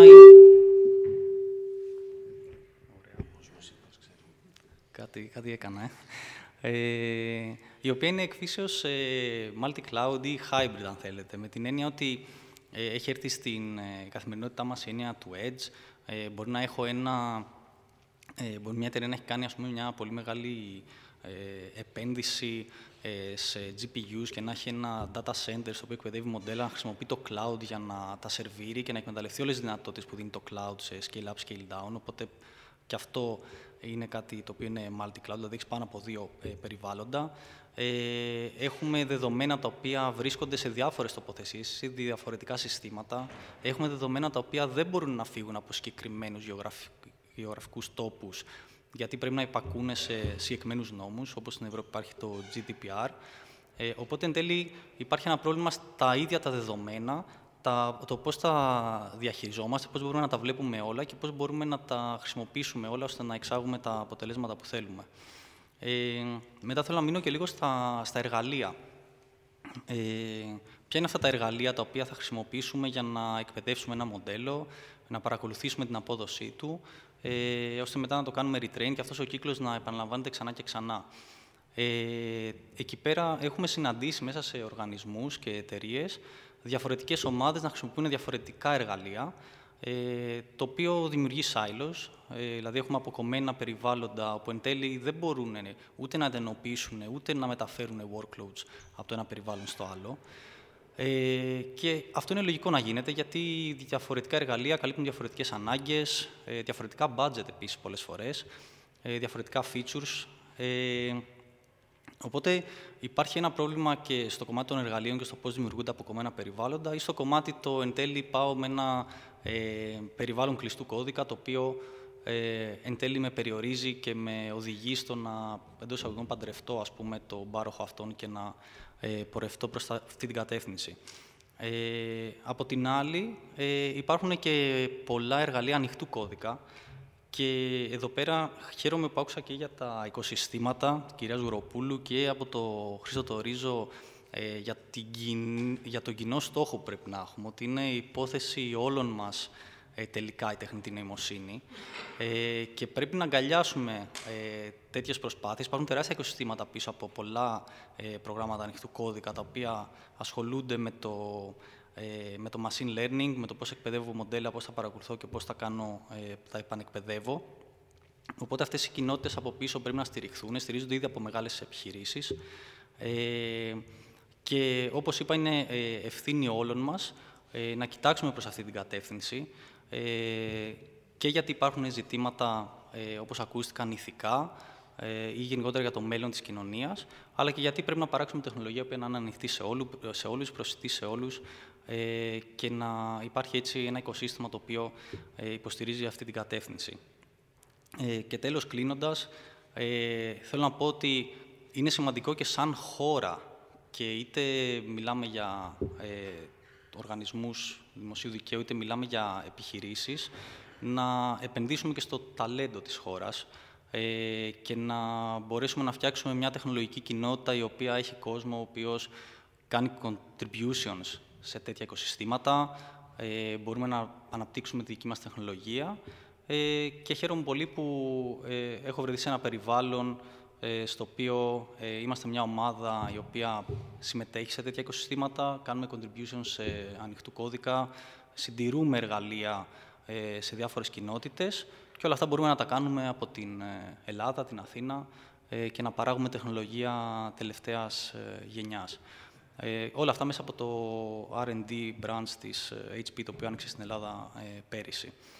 Και εννοείται να έχουμε και μια πλατφόρμα που είναι καθαρά πάνω σε προγράμματα ανοιχτού κώδικα, με προφανώς enterprise grade support και security. Οπότε νομίζω ότι είναι αρκετά σημαντικό να το δούμε αυτό σαν κοινωνία, δηλαδή το πώς αξιοποιούμε το ταλέντο μας και όχι στη λογική ότι είμαστε καλύτεροι από τους άλλους, αλλά στη λογική ότι δεν έχουμε αξιοποιήσει αρκετά και τα πανεπιστήμια μας και τον κόσμο που βγαίνει, που φεύγει έξω στο εξωτερικό, προς αυτή την κατεύθυνση που είπαμε, με βάση αυτές το ανοιχτό κώδικα, τα οικοσυστήματα να τα στηρίξουμε και να πάμε μπροστά προς τα εκεί. Αυτά από μένα. Σας ευχαριστώ για την προσοχή σας.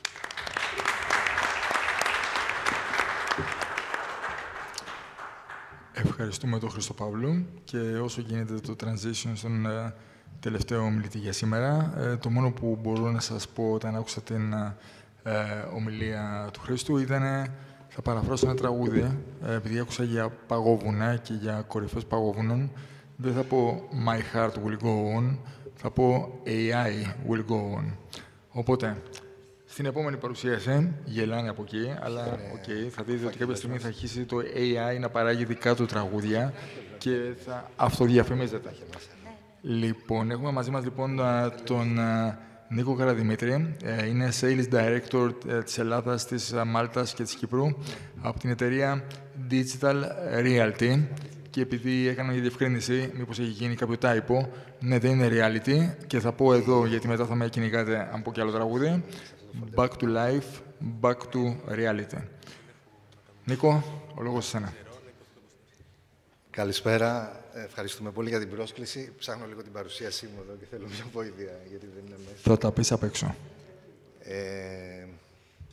Είναι σίγουρα σε αυτό το folder, μήπως λείπει κάτι.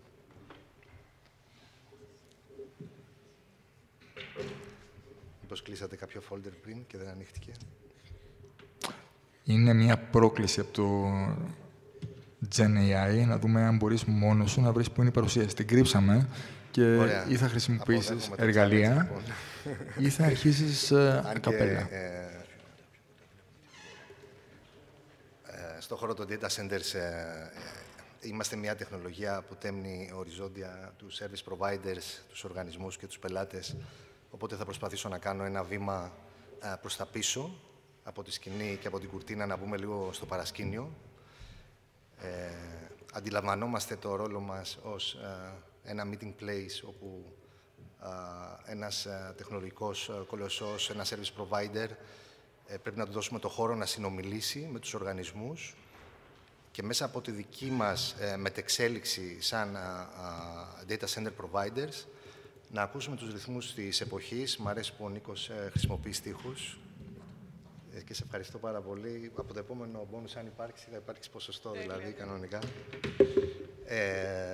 Αντιλαμβανόμαστε λοιπόν το ρόλο με όλες αυτές τις αλλαγές οι οποίες συμβαίνουν με την τεχνητή νοημοσύνη, πώς θα μετεξελιχθούμε και εμείς οι ίδιοι από αυτό που παραδοσιακά κάνουμε και πώς θα βοηθήσουμε τους service providers και τους πελάτες να έρθουν ακόμα πιο κοντά, γιατί υπάρχουν συγκεκριμένες προκλήσεις τις οποίες εμείς βλέπουμε εξαιτίας του γεγονότος ότι εργαζόμαστε για μια εταιρεία που έχει ένα παγκόσμιο αποτύπωμα, την Digital Realty, δεν ξέρω αν τη γνωρίζετε, είναι ένας οργανισμός, κάνει lead σε όλο τον κόσμο στον χώρο του data center. Έχει προκύψει από μια εξαγορά της Digital Realty το 2018, εξαγόρασε την Interaction, το μεγαλύτερο ευρωπαϊκό παίχτη με πάνω από 147 colocation data centers σε όλη την Ευρώπη, άρα προέκυψε ένας κολοσσός. Εμείς, η ομάδα που εργάζεται τώρα στη Digital Realty Greece, είμαστε η Lambda Helix, η πρώην Lambda Helix. Το κοινό εδώ συνήθως μας γνωρίζει με αυτό το όνομα. Οπότε το 2020 προέκυψε μια εξαγορά από τη Digital Realty και πλέον είμαστε ένα από τα 315 data center της εταιρείας σε όλο τον κόσμο. Είμαστε μια πλατφόρμα πολύ καλά διασυνδεδεμένων data center, τα οποία ως σκοπό έχουν να προσφέρουν υπηρεσίες φιλοξενίας εξοπλισμού τρίτων. Ζούμε μεγάλες στιγμές και πραγματικά ότι συμμετέχουμε σε ένα συνέδριο που το data center ακούγεται και ξανακούγεται και διασυνδέεται με έννοιες όπως το AI, τα μοντέλα τα οποία παράγουν δεδομένα. Πραγματικά αυτό μας βρίσκει πάρα πολύ χαρούμενους και περήφανους, γιατί θυμόμαστε τον εαυτό μας από την ίδρυση της Lambda Helix το 2002, να προσπαθεί ένας εισαγωγικά τρελός επιχειρηματίας να επενδύσει κάποια χρήματα, να προσκαλέσει τον πολιτικό κόσμο και τις επιχειρήσεις και να προσπαθεί να τους μεταφέρει την πληροφορία ότι εδώ πρέπει να επενδύσουμε, είναι το μέλλον της χώρας μας και θα οριμάσει ο καιρός που, εάν δεν κάνουμε κάποια βήματα, θα μείνουμε irrelevant σε όλα αυτά που συμβαίνουν. Και με πάρα πολύ μεγάλη χαρά, στο launch του Athens 3 είδα τον Πρωθυπουργό να ανεβαίνει στο βήμα και να μιλάει για τα data center. Ομολογώ, ενδεχομένως κάνοντας μια παρουσίαση πολύ καλύτερη από πολλούς από εμάς.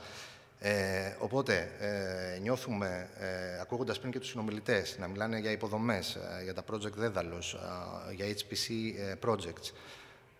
Νιώθουμε πάρα πολύ περήφανοι σε αυτό, γιατί νομίζω ότι βάλαμε και εμείς ένα λιθαράκι όλα αυτά τα χρόνια. Για να περάσουμε τώρα πλέον εμείς στην επόμενη φάση ορίμανσης και να προσπαθήσουμε να κάνουμε scale όλες αυτές τις λύσεις.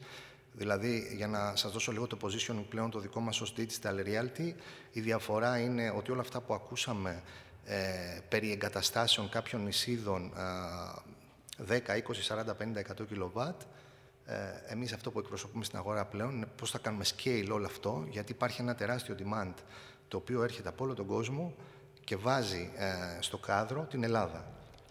Για ποιον λόγο διαβάζουμε πλέον σε καθημερινά sites ότι η τάδε εταιρεία, ο τάδε CSP, πάροχος, ο CDN, υποθαλάσσια καλώδια ενδιαφέρονται να αναπτύξουν regions, local zone και να έχουν φυσική παρουσία στην Ελλάδα και να αναπτύξουν data center. Ο λόγος είναι ένας και είναι απλός. Η γεωπολιτική μας θέση. Είναι καθαρά γεωστρατηγικό το θέμα. Εάν γκουγκλάρετε τη λέξη γεωπολιτική και γεωστρατηγική και ή δείτε στην Wikipedia, συνήθως οι εκφάνσεις των διασυνδέσεων που βγαίνουν από εκεί πάει σε στρατιωτικούς λόγους. Στον χώρο το δικό μας, το data center, είναι πάρα πολύ σημαντικό το που μια χώρα είναι τοποθετημένη. Το μεγάλο πλεονέκτημα το δικό μας να συνορεύουμε με 3 υπήρους και με πάρα πολύ χαμηλό latency, με ένα καλό δίκτυο το οποίο ενισχύεται να μπορείς να σερβίρεις στις γύρω περιοχές. Το γεγονός ότι παρέχουμε data σε έναν τέτοιο ρυθμό, παρόλο μια χώρα έκτασης όπως είναι η Ελλάδα, με ένα συγκεκριμένο ακαθάριστο εγχώριο προϊόν και με τον πληθυσμό τον οποίο ξέρουμε πόσος είναι, και όμως σε πρόσφατη έρευνα του Harvard Business Review, στην κατάταξη των χωρών παραγωγής δεδομένων βάζοντας κάποια κριτήρια πόσο sophisticated είναι αυτά τα δεδομένα, πόσο κινητικά είναι, πόσο χρήσιμα είναι αυτά, δηλαδή να βγάλουμε λίγο οτιδήποτε αφορά σε εισαγωγικά τη λέξη σκουπίδι. Η Ελλάδα στο παγκόσμιο ranking αυτή τη στιγμή κατατάσσεται στην 23η θέση ανάμεσα στη Βραζιλία και στην Ινδία. Με πρώτη την Αμερική, την Κίνα, ακολουθούν το Ηνωμένο Βασίλειο, η Ελβετία κτλ.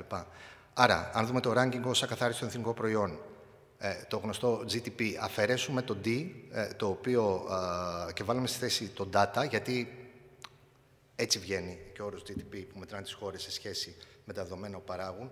Αυτή τη στιγμή είμαστε στην 23η θέση. Άρα, είμαστε πάρα πολύ αισιόδοξοι. Πρόκειται για πάρα πολύ μεγάλο επίτευγμα. Οι εξαγορές, οι επενδύσεις, η παρουσία πολυεθνικών στον εδαφικό μας χώρο γίνεται για ένα και μόνο λόγο. Εκμεταλλευόμενοι τη γεωστρατηγική θέση, αναπτύσσουν υποδομές data center πολλών μεγαβάτ. Γυρίζω πίσω στον χρόνο και σας υπενθυμίζω ότι το 2022 ήμασταν μια αγορά 6 ΜΒ IT φορτίου, γιατί όταν κάνεις scale το colocation σταματάς να το μετράς σε επίπεδο rack και πλήθους rack και αρχίζεις και μετράς τα κιλοβάτ, το καθαρό IT φορτίου που προσφέρεις, όχι αυτό που εσύ δαπανάς, αυτό ο λόγος τέλος πάντων λέγεται και PUE, αλλά αυτό που είναι σημαντικό είναι πας και μετράς τα ικριώματα, τη συνολική ενέργεια η οποία καταναλώνεται. Τα 6,5 ΜΒ λοιπόν του 2022 με το release του Athens 3 από την Lambda Helix, ένα data center 6,8 ΜΒ IT φορτίο, δημιουργήθηκε ένα data center το οποίο διπλασίασε το συνολικό IT φορτίο της χώρας. Για τον επόμενο χρόνο, για τα τέλη του επόμενου χρόνου, υπάρχει το Athens 4, το τέταρτο data center της Digital Realty, που θα είναι και αυτό 6,8 ΜΒ. Στο πρώτο τρίμηνο του επόμενου έτους θα κάνουμε release την πρώτη φάση του Ηράκλειον 1 ΜΒ IT φορτίο. Υπάρχουν πάρα πολλές ανάγκες από CDN, από operators που τρέχουν υποθαλάσσια καλώδια και ύστερα από τόσα χρόνια θα ακουμπήσουν το νησί της Κρήτης και από εκεί θα δημιουργηθούν εναλλακτικές διαδρομές και προς την άξονα, προς τη Βόρεια Ελλάδα, αλλά και κατά μήκος της περιοχής της Μεσογείου. Να αποσυμφορήσουμε λίγο τη Μασσαλία, να ανοίξω μια παρένθεση. Η Μασσαλία είναι ένα από τα πιο σημαντικά hubs σε επίπεδο ίντερνετ, γιατί εκεί καταλήγει ένα πολύ μεγάλο traffic. Μέσω της Κρήτης, λοιπόν, ή η Κρήτη θα αποτελέσει μέρος πολύ σημαντικών καλωδίων, τα οποία θα αποσυμφορήσουν το δίκτυο και θα δημιουργήσουν εναλλακτικές διαδρομές. Στην Κρήτη, επίσης, εκτός από την Digital Realty, είμαι σίγουρος ότι υπάρχει ένα πολύ μεγάλο demand ανάπτυξης και άλλων data center εκτός των υπαρχόντων και θα υπάρχει και μια αύξηση στο footprint που θα παραχθεί στο νησί. Πάνω από 15 μεγάλοι operators υποθαλάσσιων καλωδίων, πάρα πολύ σύνθετα projects, τα οποία τρέχουν ολόκληρες υπήρους, όπως το καλώδιο Africa One, καταλήγουν σε πάρα πολλές χώρες. Υπάρχει ένα πολύ μεγάλο traffic utilization και δημιουργούνται διαδρομές. Υπάρχουν παράγοντες οι οποίοι μπορούν να αναστέλουν χρονικά ένα τέτοιο project, όπως είναι για παράδειγμα αυτό που έχει συμβεί στο Ισραήλ τώρα. Αυτό σημαίνει για έναν operator υποθαλάσσιο καλωδίο ότι το timeline του μπορεί να πάει πολύ πίσω, γιατί μια τράπεζα μπορεί να μην το χρηματοδοτήσει, γιατί θεωρεί ότι υπάρχει πάρα πολύ μεγάλο ρίσκο και αυτοί οι άνθρωποι δουλεύουν 5 και 6 χρόνια πίσω και έχουν αποφασίσει που θα προσγειαλώσουν. Πολύ σύνθετα λοιπόν project στην υποδομή, αλλά τα βλέπουμε και τρέχουν με βασικό άξονα την Ελλάδα και είμαστε πάρα πολύ τυχεροί για όλα αυτά. Και για να το συνδέσω λίγο με το άλλο κεντρικό θέμα της συζήτησης σήμερα, που είναι το AI, προφανώς, ξεκινώντας από το 2016, ένα πολύ μεγάλο ποσό, 103 εκατομμύρια δολάρια for το Digital Transformation, έχουμε τρέξει πάρα πολύ, έχει χυθεί πολύ νερό πάνω σε αυτή τη μετάβαση. Εμείς, σαν Ελλάδα, τα έχουμε πάει καταπληκτικά σε όλους τους δείκτες που συμμετέχουμε. Έχει έρθει τώρα και έχει προσθεθεί, ένας φίλος μου είπε ότι ζούμε λίγο ένα iPhone moment. Δηλαδή, άμα γυρίσει πίσω το 2007 που κάνει release το πρώτο iPhone και αλλάζει όλο το landscape, μια κινητή συσκευή, δεν νομίζω ότι κάποιος θα μπορούσε να φανταστεί το 2007 ότι σήμερα κάποιος θα παρακολουθεί ένα συνέδριο θα είναι στο e-banking, θα βλέπει τις κάμερες σπίτι του, θα ελέγχει τη δουλειά του, θα βλέπει πώς είναι οι πωλήσεις και αν έχει πιάσει το στόχο ή όχι. Αντιλαμβανόμαστε με έναν τέτοιο τρόπο την τεχνητή νοημοσύνη ότι θα επιδράσει τα επόμενα χρόνια. Μονάχα από αυτό το χρονικό διάστημα δεν θα είναι τόσο μεγάλο.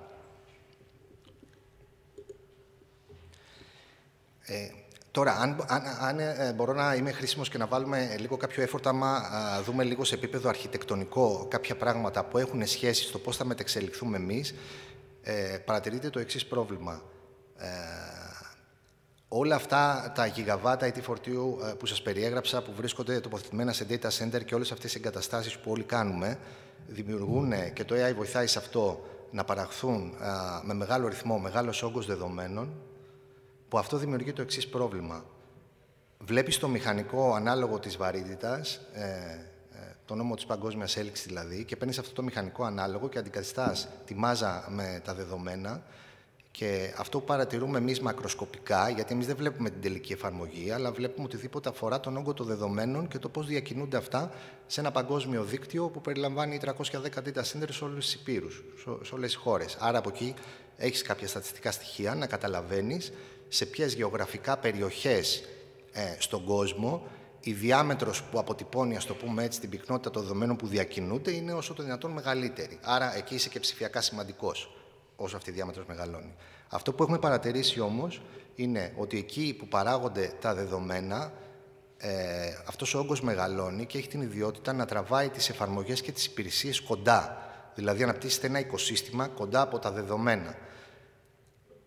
Η τεχνητή νοημοσύνη δουλεύει με πολλαπλές ροές, σε πολλαπλούς κόμβους και αναζητά ταυτόχρονα πολύ μεγάλη πληροφορία και βλέπουμε ότι αυτή η αρχιτεκτονική που ακολουθείται ως τώρα πάει να ξεπεραστεί.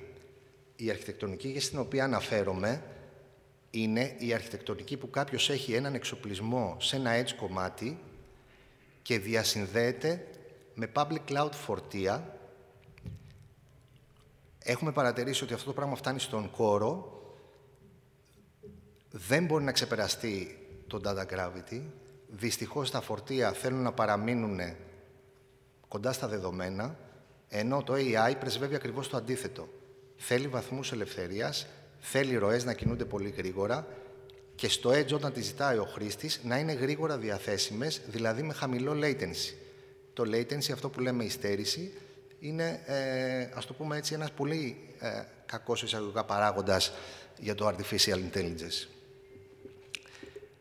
Έχοντας δει αυτό το κενό και συζητώντας με τους συνεργάτες μας, με το κανάλι μας, με τους μεγάλους CSPs, με τους μεγάλους πελάτες, με τους μεγάλους δημόσιους οργανισμούς, έχουμε καταλάβει ότι σε παγκόσμιο επίπεδο πρέπει να μπει ένα ενδιάμεσο layer, το οποίο θα βοηθήσει στην ευκολότερη, με χαμηλότερο latency, με μεγαλύτερο performance και χαμηλότερο κόστος διασύνδεση των πελατών με τους public cloud providers, να δημιουργήσουμε δηλαδή ένα meeting point που θα τραβάμε τα δεδομένα από το σύννεφο και θα τα φέρνουμε κοντά στους χρήστες με πιο ασφαλή και αξιόπιστο τρόπο.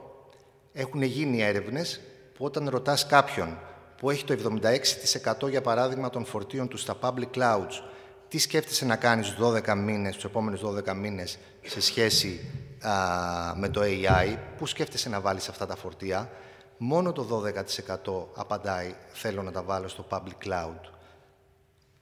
Και θέλω να είμαι ξεκάθαρος αυτό, όχι ότι περισσότεροι δεν χρησιμοποιούν αυτή τη στιγμή public cloud φορτία, αλλά αν τους ρωτήσεις αυτή τη χρονική στιγμή που ζούμε, με αυτή την ωριμότητα που έχει πάρει το AI, τι θες να κάνεις στους επόμενους 12 μήνες, τους πιάνει ένας προβληματισμός. Οι περισσότερες απαντήσεις που παίρνουμε προς τα πίσω είναι ότι μια υβριδική IT αρχιτεκτονική, αφήνοντας μου τα περιθώρια να έχω μια multi-cloud επιλογή, φαίνεται ότι είναι η χρυσή τομή. Σε σχέση με το performance, σε σχέση με το κόστος, για να μπορέσουν να έχουμε εταιρείες και οργανισμούς AI ready, όπως λέμε. Σε αυτή την προσπάθεια και για να μπορέσουμε κι εμείς να είμαστε μέρος της λύσης, Όπως πρεσβεύουμε την ουδετερότητα στα data center και ακούτε τη λέξη, αν την έχετε ακούσει, ένα ουδέτερο data center είναι αυτό που αφήνει τον πελάτη να διασυνδεθεί με οποιονδήποτε. Ένα σύγχρονο data center δηλαδή είναι ένα mall στο οποίο δίνει χώρο ο καθένας να έχει τις δικές του υποδομές εκεί, αλλά παράλληλα να μπορεί να διασυνδεθεί με ένα cross-connect, με ένα καλώδιο σε ένα meet-me room και να απολαμβάνει τις υπηρεσίες του άλλου. Θες όλους τους carriers μέσα, θες ένα οργανισμό να έχει ένα colocation, θέλει να πάρει ένα internet από οποιοδήποτε carrier ή ένα public cloud από οποιοδήποτε provider, να μπορεί να τον πάρει και εμείς να του δίνουμε την ελευθερία. Εμείς θέλουμε να του δίνουμε την υποδομή, να είναι εκεί και να του δίνουμε όσο περισσότερους βαθμούς ελευθερίας. Άρα, η λύση σε αυτό το πρόβλημα το οποίο προσπάθησα να περιγράψω και όσο το δυνατόν να το απλοποιήσω πριν, είναι το Platform Digital, είναι ένα παγκόσμιο δίκτυο data center. Το data center μετασχηματίζεται και γίνεται center of data. Η ελληνική μετάφραση είναι πολύ καλύτερη. Πάντοτε λεγόμασταν κέντρα δεδομένων. Δεν θέλουμε δηλαδή στατικά κτίρια, αποθήκες που φιλοξενούν νεκρά φορτία. Το AI απαιτεί ακριβώς το αντίστροφο. Απαιτεί πολλαπλούς κόμβους να μπορούν, και πίσω η υποδομή να μπορεί να βοηθήσει αυτά τα φορτία να μεταφέρονται πολύ γρήγορα με χαμηλό κόστος και να συνδυάζονται οι τεχνολογίες. Μία τέτοια λοιπόν αρχιτεκτονική πιστεύουμε θα βοηθήσει τους οργανισμούς, τις εταιρείες και τους ιδιώτες να μπορούν να είναι πιο αποδοτικοί, να γίνουν AI ready στα επόμενα χρόνια που έρχονται και να αξιοποιήσουν όλες αυτές τις δυνατότητες και τα capabilities.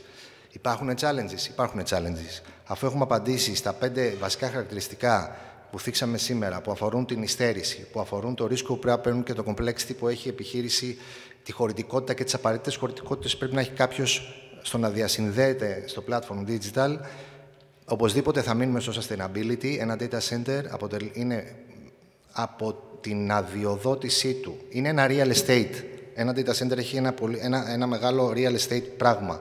Από τη στιγμή που θα βρεις τον χώρο, από τη στιγμή που θα έχεις προβλέψει πώς μπορεί να έχεις εκείνη την παροχή ισχύως που πραγματικά χρειάζεται για να σερβίρεις, δεν είναι τόσο απλό να πούμε στην Κρήτη ότι θέλω 6 ΜΒ ή 10 ΜΒ. Αντιλαμβάνεστε, κάποια άλλα έργα από πίσω που έχουν να κάνουν με διαχείριση ενέργειας πρέπει να έχουν συμβεί και να έχουν οριμάσει.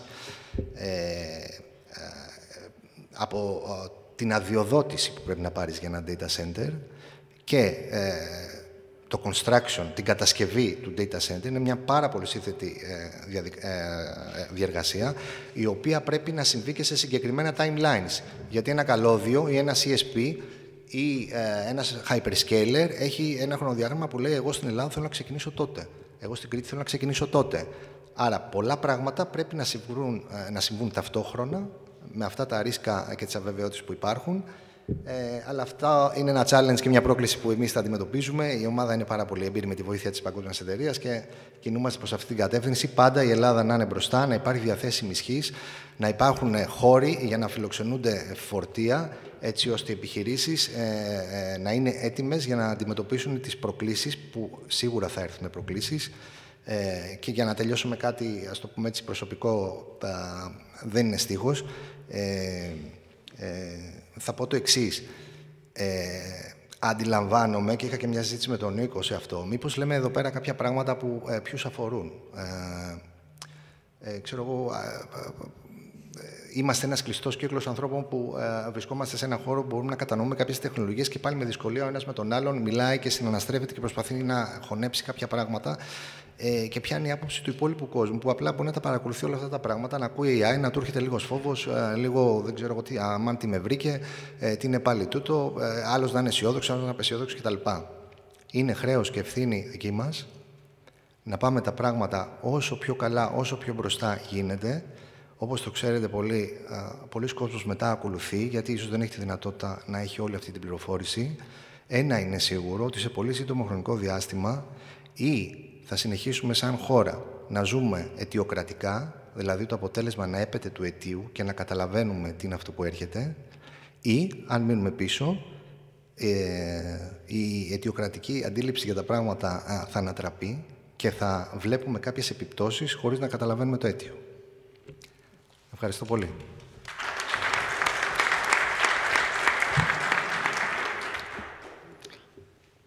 Όπως σας είπα, τα πάντα είναι ψηφιακά γύρω μας. Το δικό μου ρολόι είναι αναλογικό, που σημαίνει είμαστε just in time.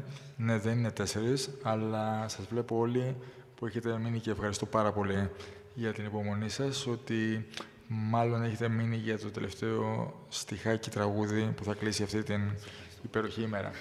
Λοιπόν, οπότε δεν θα πω Doors, this is the end, my friend, γιατί κάθε τέλος είναι μια αρχή. Αύριο έχουμε τη δεύτερη μέρα του συνεδρίου, με επίσης υπέροχα θέματα που συμπεριλαμβάνουν data privacy, security, smart cities, you name it, we play it. Αλλά θα κλείσω λοιπόν εδώ, θα γίνω λίγο λαϊκός. Σταμάτης Κόκοτας, με τι καρδιά θα σας αποχαιρετήσω. Εγώ σας αποχαιρετώ και αύριο πάλι εδώ. Ευχαριστώ πολύ.